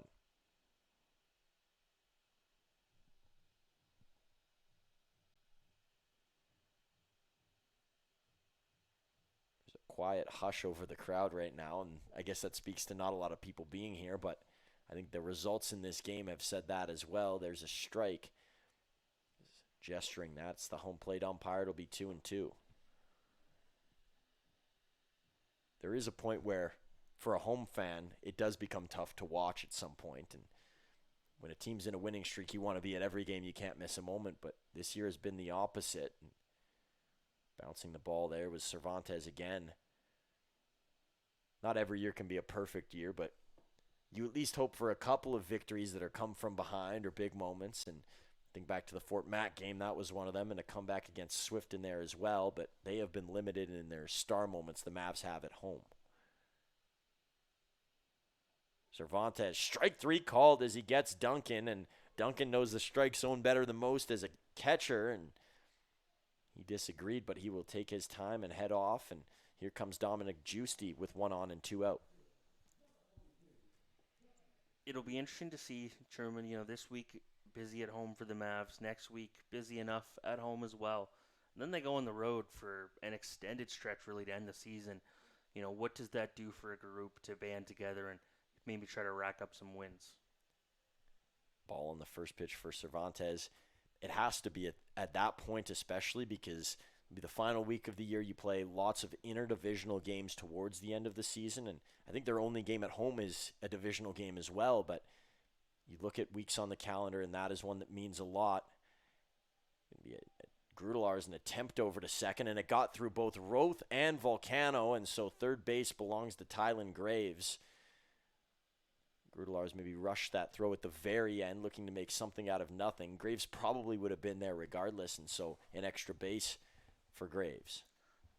Just, you look back on last year's team, and I think went into the playoffs with a 4-game losing. It was just losing streak for sure, and I think it was up at least 4. And this year's team, right from the top, has talked about getting hot at the right time. So that still is in front of them. There is still that opportunity, and it is just kind of banding together. And it's easy, far easier to say than execute, but just get hot and get things in motion at the right time. I was gonna add, yeah, it's the doing. I mean, you can talk about a lot of things and write a lot of scripts, but it's the putting together that matters the most. Cervantes, a free strike here as the count's now 3-1.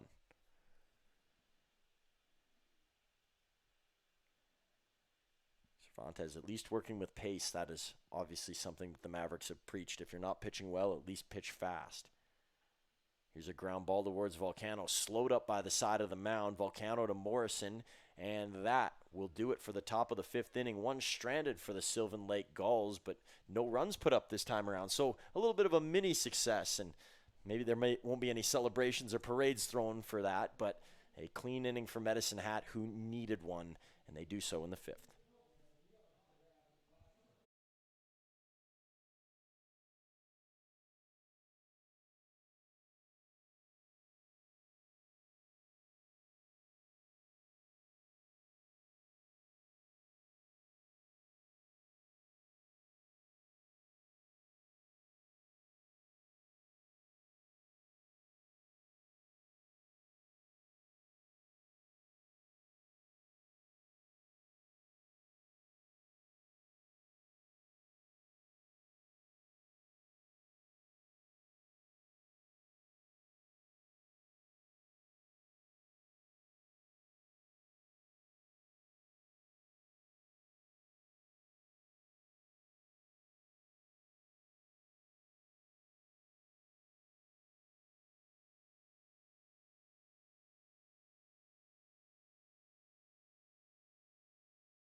Bottom of 5, and before we can even talk about Jaziel Grudelars, he's already facing a pitch right to the side, and bag awarded to Jaziel Grudelars, who out of all the players in the Mavs has had a decent day. Picked up a hit already, off to first base now again.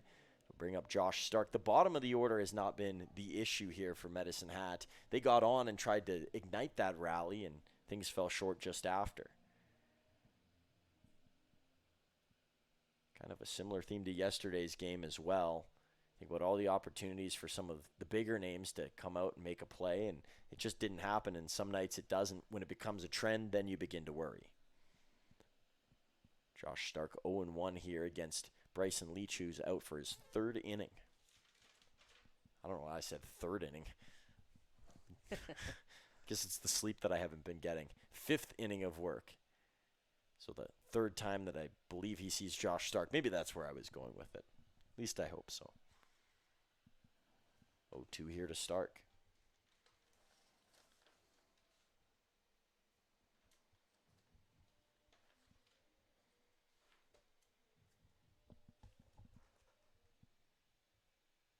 Leach. Head nod on the 0-2. Stark. A swing and a foul off here. Bryson Leach, not a lot of action this year outside of the WCBL, attending Gonzaga University. Of course, a premier staple within the college basketball sphere, despite not playing in a high division or, the Big Ten, Big East, one of those bigger named conferences. But they always win theirs, and he was on their baseball team, but didn't make an appearance in 2026.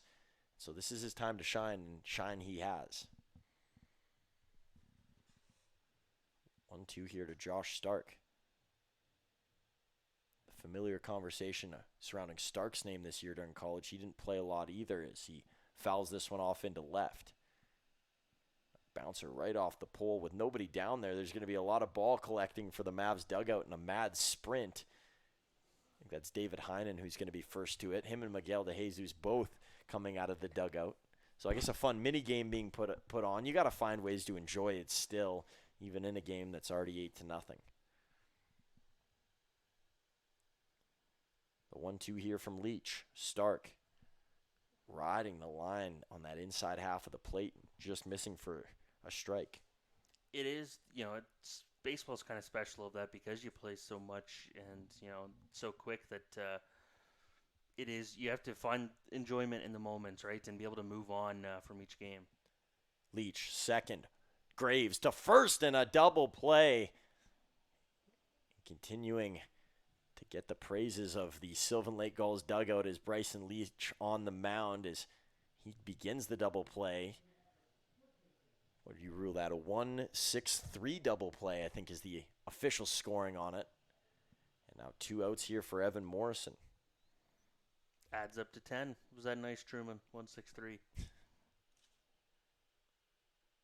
Maybe we are mathematicians. We should rethink that whole conversation from yesterday about numbers don't fit on the broadcast. Leach, 0-1 here to Evan Morrison. 2 outs in the bottom of the 5th. Morrison ducks out of the way.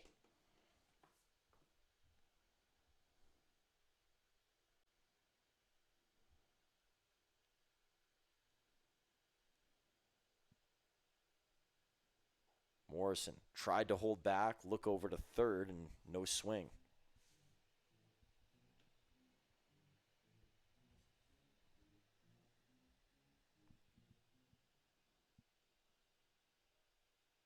Here's Leach. Morrison. Tossed a strike there, no swing again. It's almost an uncomfortable game for the Mavericks. You don't really know where to go with things. You've seen Leach enough times, but what are you looking for? Are you looking for a deep shot where you swing away? Are you looking for some contact? It's almost pick your poison because neither is really going to do you any right now. Morrison fouls that one off. Of course, a home run would add to the score, but it's the same territory. Yeah, it's chip away, and that's easier said than done, especially with 2 outs now. You got to pile on hits, and we just haven't seen them be able to do that, string them together. 2-2 coming from Morrison. He's going to send this one over to right field. Turning back, and over the head it goes. Morrison's going to pause up. That could have been a double, but a hard bounce off the wall. So you could say it's a misread on the run there from Morrison. I think a tougher play that way, and a hard play in the outfield as well. Turned all the way around was Charlie Collins. Yeah, I don't know many of the Mavs or any runners that would make that a double. That'd be really hard to, just as you said, it was right off the wall. And yeah, Charlie Collins got spun around. I don't know if he thought it was going to hang up a bit, but it's just not able to get back there and to get that. And, a little life here for the Mavs in the 5th. Blake Dale pops this one over into center field. And another out. Preaching a great performance so far, and I guess pitching a great performance as well, has been Bryson Leach. And as a great nephew of Jerry Coles, who's a priest at Gonzaga, I think preaching would be the right term to use. Everybody bow down so far to Bryson Leach. A phenomenal day here as he's clean through 5.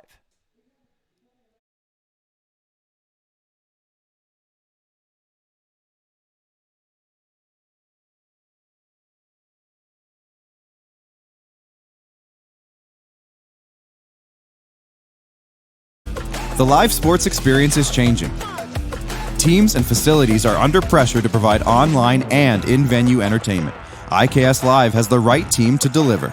We provide service across North America and produce the best fan experience, in the seats or streaming to you.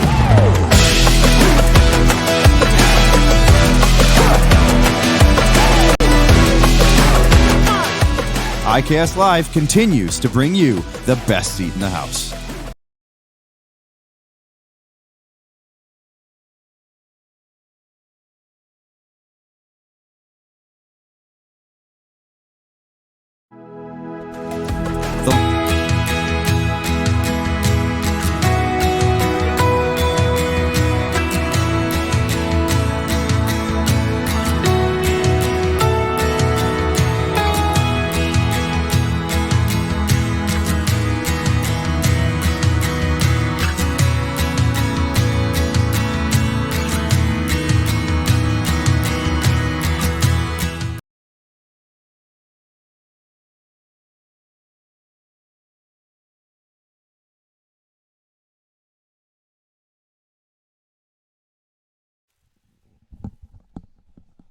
Top of 6, Takeo Cervantes. Just over 2 innings of work now as he enters this one. I guess this technically would be his second full if he's able to get through. Nobody warming up, so I think that means that Ryan Reed is suggesting that the 6th will be his.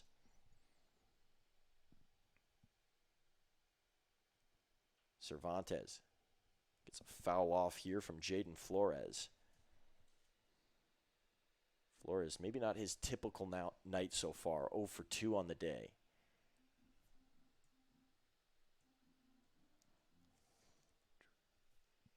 Cervantes loads up the 0-2 and a swing and a miss as he gets Jaden Flores. And we've talked about the time for Nick Hill to get adjusted into the game. It hasn't taken him very long, but some guys, they have to find their way around, get their footing back. You know, you're traveling a lot again.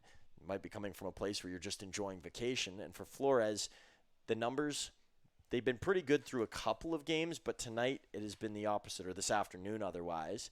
And that might just be some of that timing for Flores. He's got to get it back and got to figure out the game again and figure out the league as well.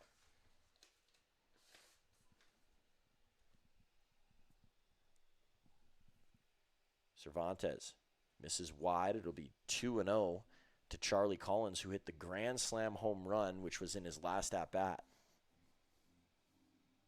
Part of 3 home runs in that inning for the Sylvan Lake Gulls. Cervantes able to get a 0 an inning after. So every run for the Gulls compiled into just that 2-inning stretch in the 4th and the 5th.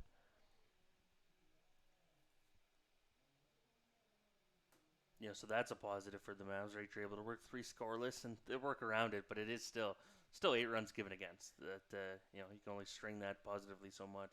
A swing and a miss. So it's a 2-2 look now to Collins. I don't want to say that's cherry picking because it's true, but it is cherry picking. We have to cherry pick sometimes. Ooh, Collins almost had another one. That had eyes. Cervantes 2-2. Home plate umpire giving a little bit of extra time here to Charlie Collins. Here's the pitch from Cervantes. A bouncer in the dirt. We've seen that approach a couple times from both Retzlaff and Cervantes, trying to get the hitters ahead, and they just haven't bit. Ball just snaps off a little too quick right before the plate, and it's easy to hold back on. And Collins, does he have another one? All the way back to the warning track, and Blake Dale makes the play.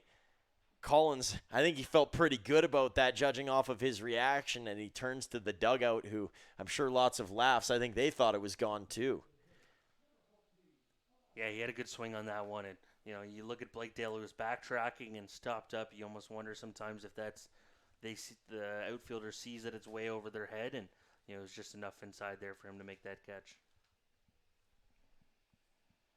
Cervantes, 2 outs to begin the inning, and pitch misses here to Elijah Hamill, who he will have to be careful with.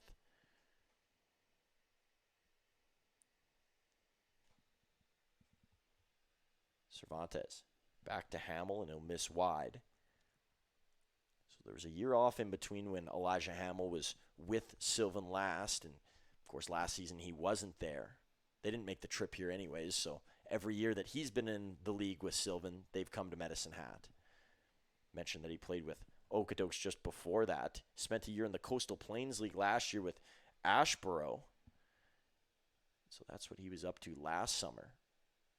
You hear the name Ashboro, what do you think of, James? I'm putting you on the spot, I know. You are football? Well, that could be something. I was going to go Brody Gardner, former Mav, playing down in that area. It's going to be a walk to Elijah Hamill, who's over to first base. Hamill playing in a lot of different spots now. You'll see him in a DH role, but at one point, he's primarily a shortstop, outfielder for the most part in the WCBL, and he was ranked 4th in Canada by perfect game in 2021 at short. So if they ever need a guy, Hamill could fill the void. John Boy Rittenhouse. What a story he's continued to write here against Medicine Hat and in his rookie season in the WCBL. It's weird to say rookie season for guys that aren't freshmen in college, but if it is their first, it's technically considered that. It is. The experienced rookies, right? You think of, sometimes it's a young Bryce Harper and sometimes it's an older, Mike Trout's not a good example because he was young in the majors, but, an older guy coming in. Aaron Judge was an older rookie when he broke into the league. I was going to go with Mark Appel on the mound, who was a first overall pick, and I think it almost took him 12 years to get to the majors. Strike here to Rittenhouse. And it's not that those guys can't then have success and go on to do that.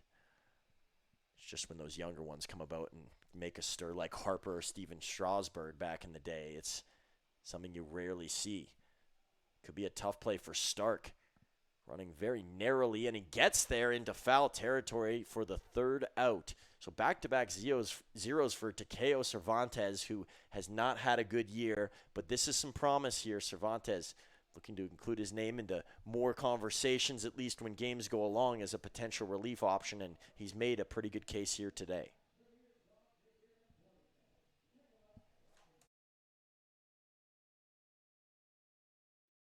For more than 40 years, we've been there, helping Canadians find the extra space they need to grow and to create new memories. Sentinel Storage. Buy Canadian, store Canadian.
Frankie Giacalone returns to the plate. It's been a while since we've seen him at the plate, and that's just kind of been how this game has gone along.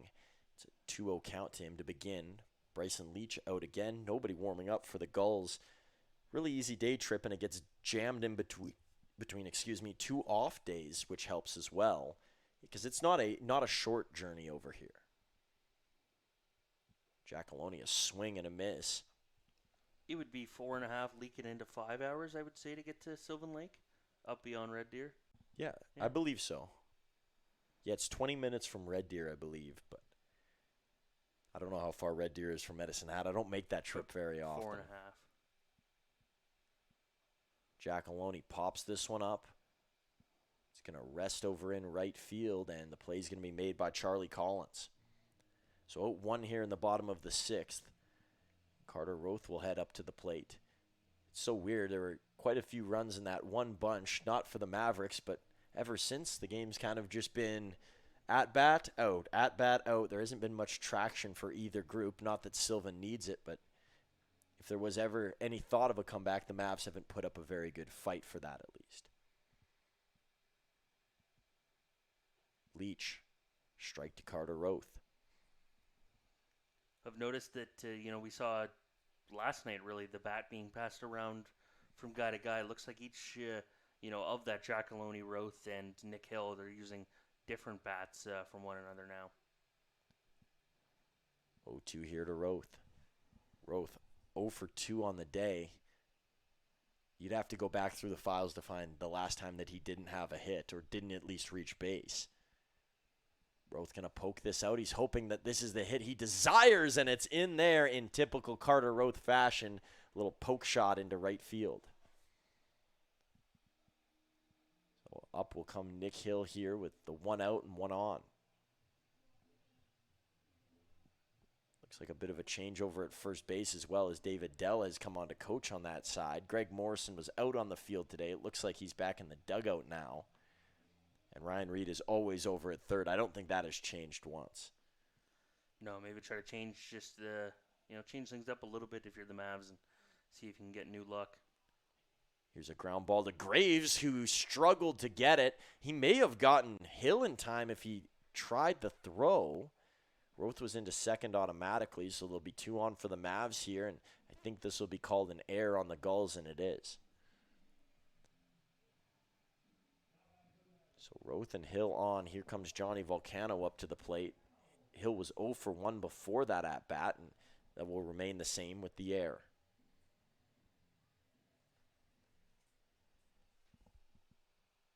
Volcano, a look over to Leach, and there is a pitcher walking around in the Sylvan Lake dugout. Here's a pop-up over towards right field again. This one's going to carry a little bit longer and have a little more air time. Charlie Collins makes the catch for out number 2. Busy over there is Charlie Collins. They're targeting him in this inning. He is. The Mavs have really, flown things that way as of late, especially in this inning here. It's not really like volleyball where you pick somebody out when you're going up to serve and you keep serving to the same person. You can't be that accurate in baseball, but sometimes it just happens where you get a few in a row. So 2 out, 2 on here. Bryson Leach looking to keep a clean slate as he sees Adam Volcano. First pitch is coned down below by Duncan.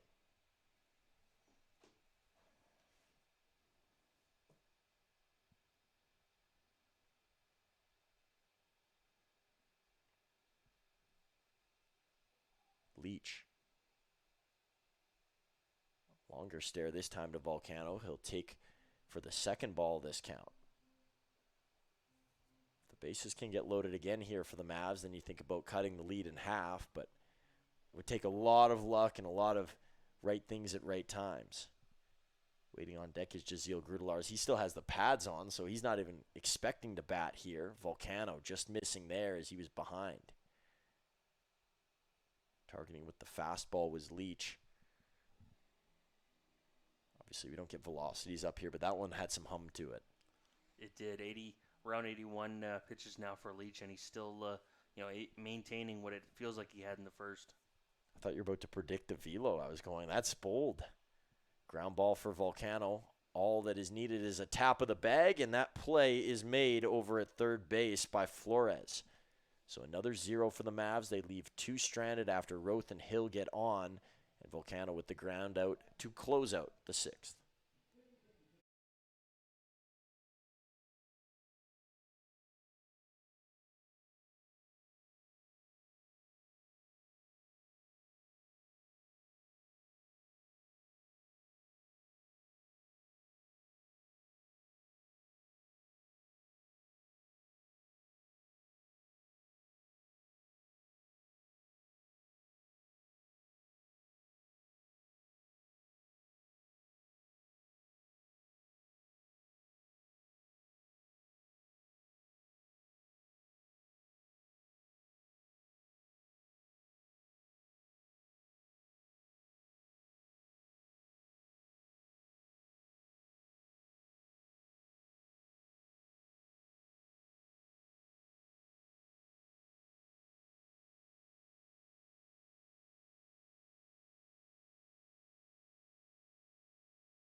Still an 8-run lead here in the 7th inning for the Sylvan Lake Gulls as they look to extend that. And David Heinen comes in onto the mound for the Medicine Mavericks. Talked about Cervantes and some of his struggles. He got away from all of it today. It's been the same, though, for David Heinen, who came in a tighter game against Regina, and things kind of went awry after that, and Mavs were unable to come through with that game on Saturday night. Heinen. Second pitch to Perry as he lobs it in for a strike. I do got to say, there's somebody shining a light over in left field right now. Me. I'm not really sure what the purpose is. It's almost like a laser pointer at a hockey game. I think it's just on someone's bike or something out there, and they don't know it's on. Well, that can happen. Pitch misses from Heinen. It's almost like when you see somebody walking and they're on the phone and they've got the flashlight on. Have you ever seen that before? Yeah. There'll be someone walking out over there, I assume, to tell them to turn that light off.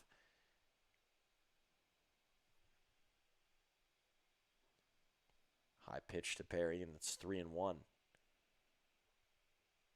Looks like Heinen is taking a little bit off of his pitches, sacrificing to get back closer to the zone. And when you are struggling, that's probably the right approach.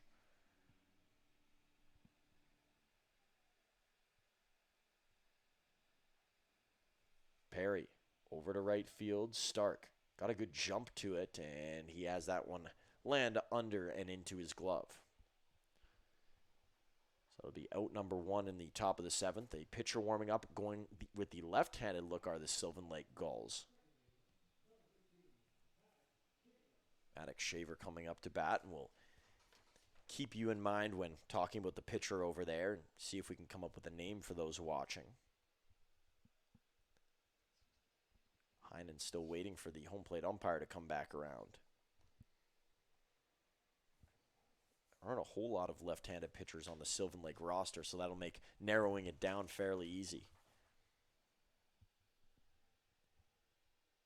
Heinen right off the top of the dome, and Maddox Shaver, he gets first base, but he gets it at a price.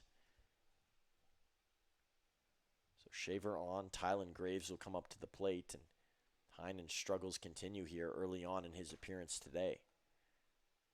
They're going to check in on Shaver. Anything in the head area you want to be super cautious with. Shaver's a guy, obviously, Sylvan Lake can't afford to lose. Even with a tougher day, 2 strikeouts for Shaver. James, any luck with the name down in the bullpen? Well, there's 2 18s on the roster, so that kind of is changing things, but it looks like it's Jackson Zanoli. Knowing that Cooper Szylski is on the IR right now, that probably is the right pick. So Jackson Zanoli, one of the newer ads for the Sylvan Lake Gulls, and he's a Sylvan product, so I'm sure getting to pitch in his hometown will be a fun feeling. Pitch here to Graves is going to miss for ball 1. Yeah, limited in lefties are both these teams, but I think there's only 4 on the roster for Sylvan Lake, and the likes of Braxton Bussing, who's still a high school student, and Thomas Hill as well, a lefty high school student. The Mavs have high school product with a left-handed arm as well, as a throw down towards Blake Dale at second, sliding in safe is Maddox Shaver. So clearly the head is still screwed on well. Yeah, he's feeling all right out there. 2-0 to Graves.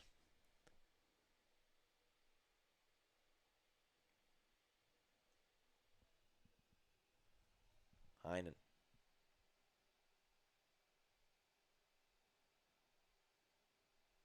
A longer look than usual here. I'm not sure if him and Grudelars are just way off cue or if he was taking extra time. Heinen. Foul ball off of Grudelars' mask, and he didn't even flinch. At some point, maybe you just get used to it. If it doesn't catch you too square, you're able to just shake it off. Can't imagine getting one off the cage back in the day when they didn't have the equipment they knew now. It's almost like a goalie mask that many catchers have been going to. It's not the standard umpire mask, which we used to see from lots of catchers.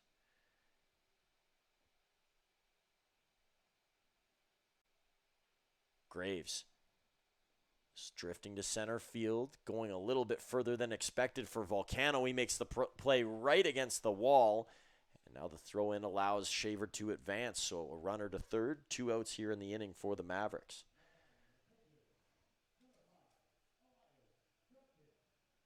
Elias Duncan struck out in his last plate appearance.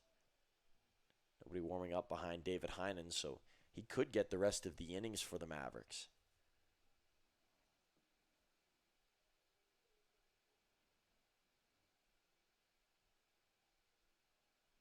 Heinen, first time seeing Duncan in this game.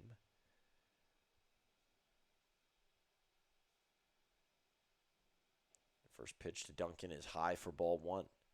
So Sylvan Lake, they get another off day tomorrow, so they'll probably travel right back and then utilize that off day, get some sleep after the long journey out here, and then they play a home and away matchup against Okotoks right before All-Star. That'll be Thursday, Friday. Heinen ties up the count at 1-1. That'll be a good series. Those two teams, a lot of playoff history and two very good teams right now in the Western Division as always. So, that'd be maybe, keep on in the background. And until last year, I would say, Okotoks had Sylvan's number. They couldn't get over the hump, and that will change. And here's one over into left field, and it's off the top of the wall and out. A 2-run shot for Elias Duncan, and that makes it a 10-0 ball game, and the mercy rule is officially in effect. So Duncan waiting on something to hang, and he sends that one right over towards the light post. There's about 5 kids who went chasing after it as well. One of them got it, I'd assume, but the grass is getting high out there. Dominic Giusti. He's been a part of the home run club tonight, and he hit one in a similar direction the first of the game off the scoreboard. I think that's now 5 home runs on the afternoon, if I'm correct, for Sylvan. And 5 different batters as well. You are correct on that. Heinen, that passed his glove. I want to ask about the Okotoks-Sylvan matchup, James, because we touched on it briefly, but when you look at a team like Okotoks and you look at some of the personnel they've had over the years, it's the same couple of guys who've kind of rotated back in and year out. And that's over like a 4 or 5 year span for some of them, the likes of Ricky Sanchez, of course. And for Sylvan Lake, they've had more moving parts, but for those guys who do return and see those names again, is there still some of those thoughts, do you think, of, we couldn't get it done against that core, a couple times over? I think you want to slay the dragon, right? That has punished you in the summer a couple times, and I'm sure it was really gratifying for them to get past Okotoks last year, and even more so to get to the final. Would have loved to win it at home, the Gulls last year, but for sure, anytime you face the same team over and over again, they are seemed as the powerhouse darling of the league, and you want to try to beat them and play villain there. Giusti. Count up to 2-2 with a foul off. I asked a question on the All-Star broadcast last year to a couple of the Okotoks guys. I said, where do you think this resides? Do you think Sylvan fans hate Okotoks fans more, or the Okotoks dogs more, or do you think it's the reverse? And kind of a bad question, because you could answer that in many different ways. But of course, as Okotoks guys, they said, of course we dislike Sylvan Lake more, but I would say it's the opposite because of the beating that Sylvan taken for so long up until last year against the Dogs. And it's hard to, if you're a fan base that has seen championships and 3 in a row, how much dislike can you really have for the rest of the league? Heinen, the long pause. Here comes the pitch on a full count. It's popped up. Grudelars tosses the mask, has it in his sights, and that is out number 3. So the solo shot given up, or the 2-run shot rather, by David Heinen.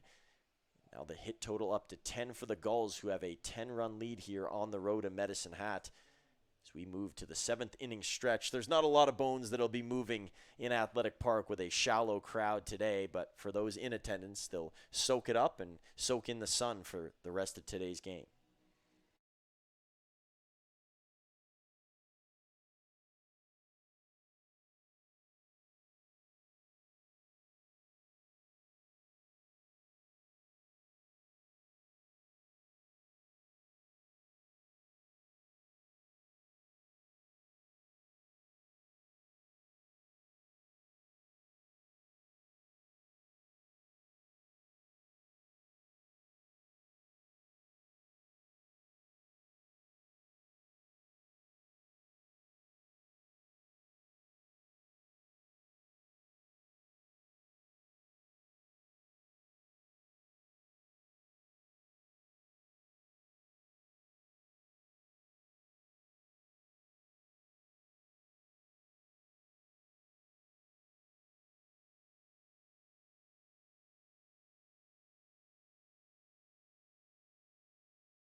Swapping sides on the mound are the Sylvan Lake Gulls as they go to a lefty and a newbie. It is Jackson Zanoli.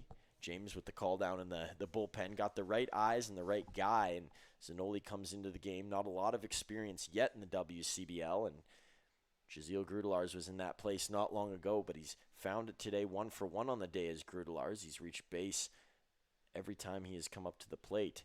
Grudelars turns on a pitch here out towards left field, and it's going to end up foul. You like that swing from Grudelars? I think that's the most power we've seen off a swing from him. It is very aggressive and, quite a welcome into the game for Zanoli. And Truman, unless you have different stats, it looks like it's a WCBL debut for the Sylvan Lake lefty. I got the same numbers that you do, so this is officially the beginning for Zanoli. Pitched at the University of Mary. James, do you know any left-handed pitchers that pitched at the University of Mary and were also WCBL players? You know one very well, actually. Josh Landry? No. I don't then. No, not off the top of my head. Well, he's actually a fellow friend, Austin L. Lefty at the University of Mary and played in the WCBL. Grudelars pops this one back. It'll go foul. So if this is as close as we're going to get to seeing Austin on the mound again. His twin here in Zanoli. Of course, for those who are unaware, Austin L., our Director of Operations here with the Medicine Hat Mavericks. And I think it's fair to say a long-standing member now in the WCBL. He's been around the league for quite a while as a player and staff member. And a strikeout there for Grudelars. It'll be the first time that he doesn't see first in this game. Zanoli with the strikeout there coming into the game ends the night for Bryson Leach, and it was a good afternoon for the righty for Sylvan. 6 innings, allowed 4 hits and a walk, struck out 5, and really kept the Mavericks off their feet almost, and didn't let them get too comfortable. Obviously, yes, there was a bases loaded opportunity, and he was able to work around the limited jams he put himself in. Josh Stark takes a strike. For Zanoli this year at college, it was a 5.93 ERA and during his time away at the University of Mary. Stark a swing and a miss, a wide stance, almost a disco step it looked like.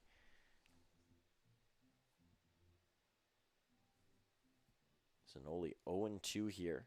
This is good for Sylvan. They get to figure out who they have in a not-so-stressful situation. You wouldn't want to bring Zanoli in a spot where you're in a tight game. I'm sure some of those Okotoks games would not be favorable. This way you can test him out, get him comfortable, and hopefully get a good outing out of him so you can give him some confidence for the next one.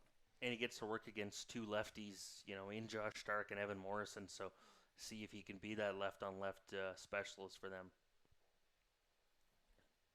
Zanoli, that's a ball. For Zanoli, he's enjoyed a lot of success in the Alberta baseball ranks. He was the U13 AA Player of the Year in 2017, named by Baseball Alberta. So he's back in his home province now, in a place where he was highly touted as a young ball player.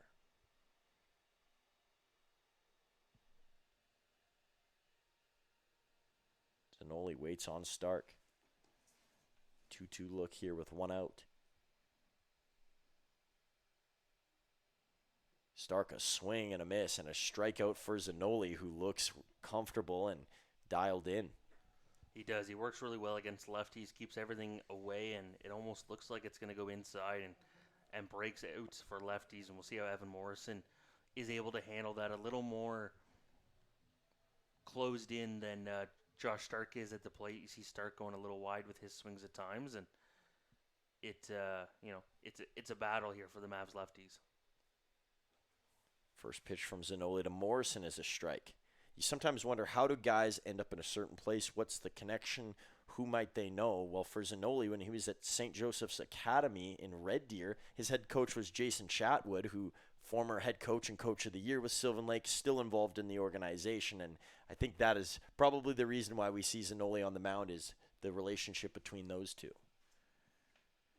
Here's the 1-1 from Zanoli. It's high. Count will flip to 2-1.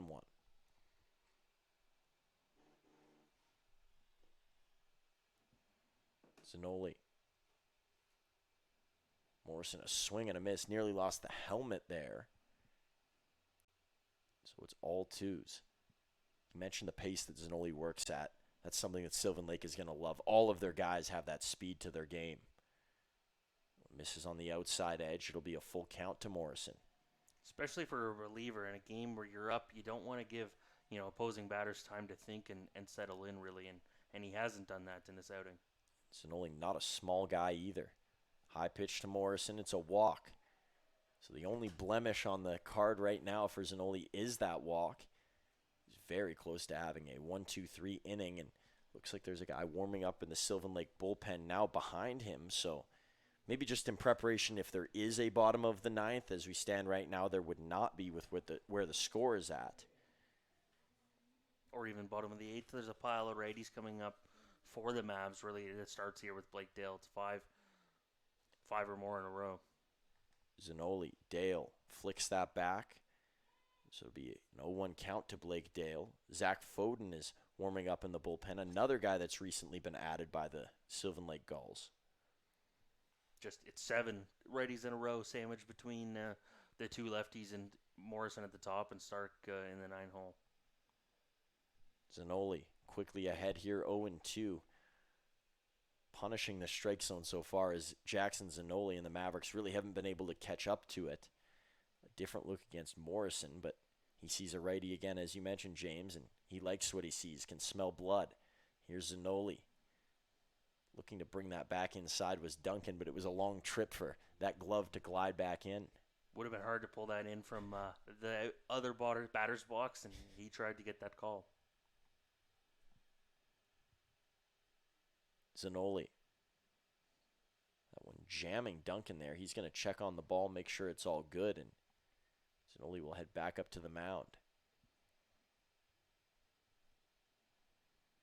No changes have been made in this game so far for the Sylvan Lake Gulls. The Mavericks have moved a couple of guys around. Luke Gigliotti coming in to play defense, and Carter Roth coming out of the game in the infield. Here's Blake Dale, and a swing and a miss. Jackson Zanoli, how about that? Faces 4 batters, a pile of strikeouts, and Morrison stranded at first. It might be the only time we see the Sylvan product in this game, but he has left his mark in his first WCBL appearance, and he does it in style, finishing with a K.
It has been a tough day for Jaden Flores so far, and he heads back in against David Heinen this time around. But for Flores, we talked about the optimism within his game, and there's some great pieces. Fits in well in the infield, a speedster on the base path, and he's yet to get to that point tonight. But it sets up well, and the time will come when Jaden Flores is talked about as being back. That one hops off of Grudelars over the head of Flores, and it's ball 1 here in a 1-1 count.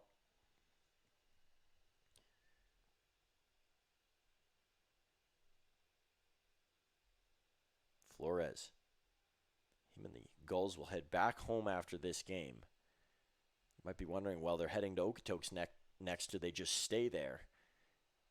Here's Flores. Flies this one over to left field, and it's going to get down for a base hit. So there it is, the Jaden Flores of old.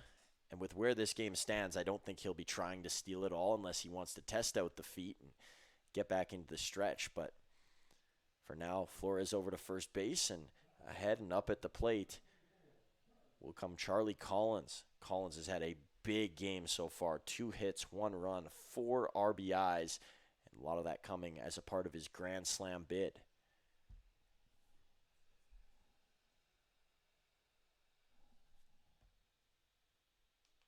Heinen fouled over towards the tree a little bit further as it's down below to the concourse. So where I was going with, obviously, Sylvan leaving after this, would they stop in Okotoks and just stay there? Of course, we're limited in budget here in the WCBL. A lot of these small organizations and, run by just a few people. And dollars are not something that just fly off of trees, so to say. MLB franchises, they might go about it that way, but Sylvan will head home before busing back to Okotoks for at least 1 game and then back home after that. Actually, I think it's the reverse because of that. Each team's All-Stars will be heading to Saskatchewan after that. Strike 3 called. It's a K to Charlie Collins, and Collins is still standing at the plate. A little bit of a protest there from the right fielder. And in a game that is pretty out of hand for the Mavericks, the extra drama maybe not needed for Collins, but he wanted to state his case. Here comes Elijah Hamill.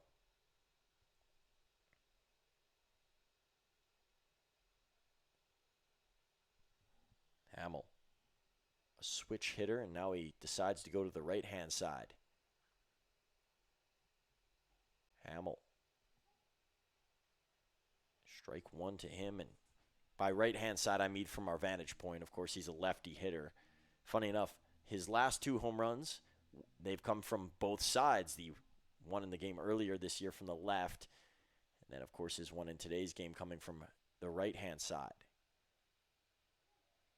Or I guess it would be the left-hand side batting right. That's really confusing, isn't it? I don't know where his one before that, what side he was on. I was only getting the data from an old scoring book that I found. Didn't say if he was a righty or a lefty that day. Pitch floats a little long, and it'll be 1-2. But Hamill will be an exciting guy to watch in the All-Star game. I'm not sure if he'll get a starting spot with some of the big names that are a part of that group, but Hamill well-liked, and his play well-liked by Sylvan as well. Hamill going to tee this one off to center field. Looked like he got under it a bit, scampering in and making the grab. Looked like that was Luke Gigliotti, who's now moved over to center field. So the Mavericks moving many pieces around right now. Score clock says 2 outs. Might have been only 1 throughout that. I think our score clock said 2 outs as well during that time. But the fly out towards Gigliotti and into his glove, that'll be out number 2 here. So still working with 1 on is David Heinen. Heinen, first pitch to John Boy Rittenhouse, and it's high for ball 1. Gigliotti's over in center field. It looks like Blake Dale has moved over to third. Nick Hill is out in left. I think that would only put Adam Volcano now at second base, so everybody's playing a new position. Rittenhouse pops this one towards Evan Morrison. He'll head towards the dugout, looking to reach over, and it's out of his reach off the one-hopper. One of the Gulls down there, it looks like former Maverick Michael Quick who made the grab. Quick not into today's game, but he did get into the last one, so at least a bit of a homecoming against his former team for Quick. You always worry that some of those guys, whether it's injuries or days off or, not arriving here in time, won't get the opportunity to experience that, but Quick did coming back to Medicine Hat. Here's Heinen. One called the ball, and so it's going to be 2-1.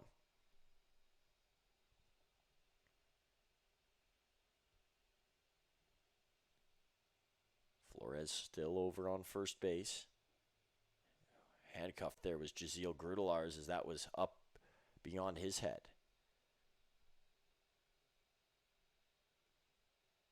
Coleman Perry's waiting on deck. If we get to him, it could be his last at-bat of the game. The Mavs will get 3 more at-bats after this, and if they're not to score, then it'll be a Gulls victory here in the 8th. Is staying alive is Rittenhouse. That'll make the count full.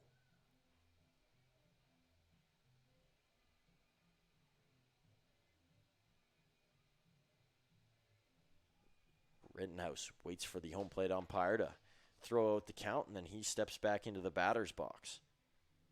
Rittenhouse, as we showed on the graphic earlier in this game, is batting .325 so far this season, and that's only going to climb. And a swing and a miss as Flores was on the run, and David Heinen may have just finished his day with a strikeout. We'll see if he comes back out. The Mavs need one to push the game to the 9th. If not, it will be a completed game here in the 8th inning against Sylvan Lake as a part of the first half of our back-to-back affair here at Athletic Park. The Beavers coming into town later, but the Mavs struggling in the first game against the Gulls.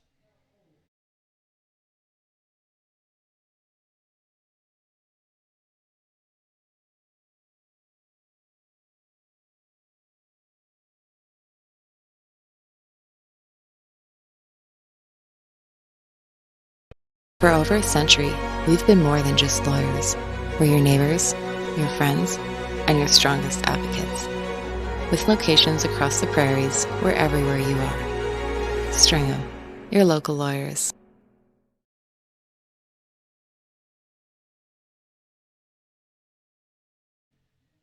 You know what's a little bit unfortunate as we return here for the bottom of the 8th? You know how we usually do this look around the WCBL, let's take a look at all the scores, and Stringham Law, we talk about how they're the scoring provider on the scoreboard, and ball clubs doing, of course, a great job collecting all the numbers. Well, you know, all those things kind of get pushed aside when you're playing an afternoon game. This is the only game that is on right now, which is kind of unfortunate because it's cool to see what other games are going and how the standings might change, who's having a really good night.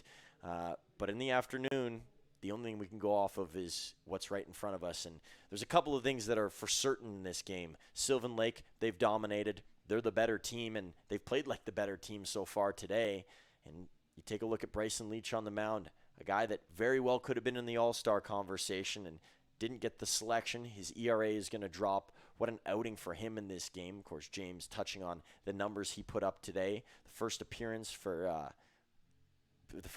Jackson Zanoli, and he comes in, shutdown inning, couple of Ks, and you know he's well acquainted now with the WCBL. You'd like to see that, and we'll see our third pitcher of the day for the Gulls as making his way into this game is Zach Foden. So a newly acquired guy by the Sylvan Lake Gulls. They'll test him out as well. Just 1 inning pitched so far, a walk and a strikeout, no runs given up. And Foden actually given the win in his prior start. He won't get that tonight. Unless something crazy happens, it will be Bryson Leach who is in line for the win. It'll make it his 3rd of the year.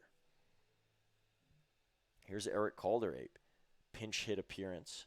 So Calder has sat the last 2 games out. He's trying to work through some things and figure out where his swing is at. And this is the perfect opportunity to bring him back in. I love the call from head coach Ryan Reed. First pitch strike here. Sticks on theme with what the Gulls do best, is flying into the zone is Foden.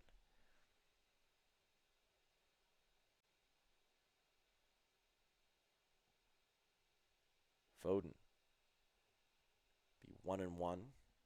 Coming from Edmonton, Alberta is Foden, so I'm sure he's heard a lot about all of the Energy City and construction things going on with their stadium. That's up in his neck of the woods, but chose to play for Sylvan Lake, which is closer to Medicine Hat, but you know, not as far up as Edmonton is kind of where I'm going with that. Here's Calder. 2-1 count here against Foden. Pitches in the dirt. And where I was going with that, the renovations in Energy City and trying to get the stadium officially finalized, is when the Gulls first opened their stadium during the pandemic. Not everything was done there as well. Essentially, it was in a big construction zone. They didn't have a full attendance. Calder snaps that back. It'll be a full count. So I'm sure that they can feel some of what Energy City's been going through. Of course, every situation is very different and unique, and every team has their own struggles with that and trying to open a new stadium. But the time that it takes for all of those things to get together, it has to be perfect, and both teams have gone through a rough patch with trying to get their stadiums open. Calder sends this one to left.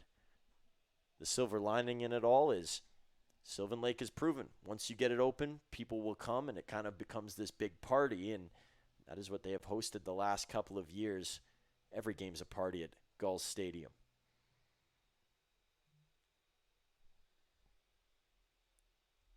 Calder will work a walk here, patient, and the on-base percentage always pretty good for Eric Calder. He gets to first here. And it looks like it's Luke Gigliotti coming up to the plate. He has had just one plate appearance at home for the Mavericks. He has not recorded a hit yet in the WCBL, a newer ad. He made his first appearance in Lethbridge playing against the Bulls on the road.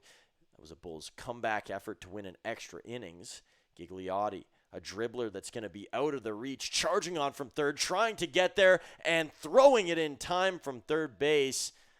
With all the changes that have gone on, Jaden Flores has stayed in the same spot, and that is his speed on display.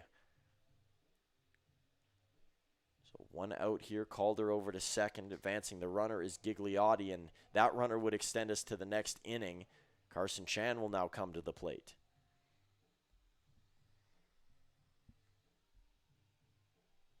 Nobody warming up in the bullpen for Sylvan, as you would expect. If there is a ninth inning, I think we're going to see 2 innings of Zach Foden. Pitch to Chan, low for ball 1. So Carson Chan played the full game yesterday, pinch hit appearance in the game before, pinch hit appearance again today. It's kind of the mantra that the Mavs have gone on in trying to get Chan back into regular action. Chan snipes this one along to second base, and it's Shaver to first for the second out of the inning. So the runner on third means a lot here. Johnny Volcano will come up to the plate, and if Volcano goes out, that's the end of the game. If he drives in Eric Calder, we will play a ninth.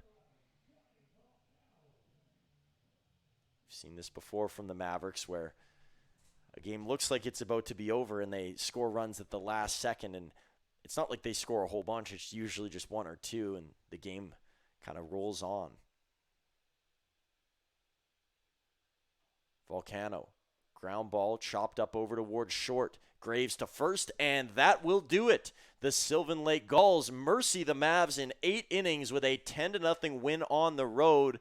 And game 1 of the day from Medicine Hat ends in disappointment. That is 3 in a row they now drop, as Sylvan with a campfire celebration in center field on a cloudy day here in Medicine Hat, Alberta. So Sylvan will head on their way back home. They will have an off day tomorrow. The Mavs right back into the action. It'll be a 6:45 start against the Weyburn Beavers right here, same place, obviously different time, but you can get all the action on Flow Sports. And I'll be here with you for that game as well.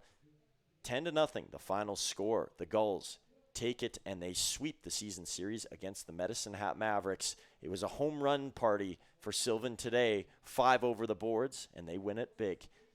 Thanks for tuning in, everyone, and we will see you for our next game back here on Flow Sports. Take care.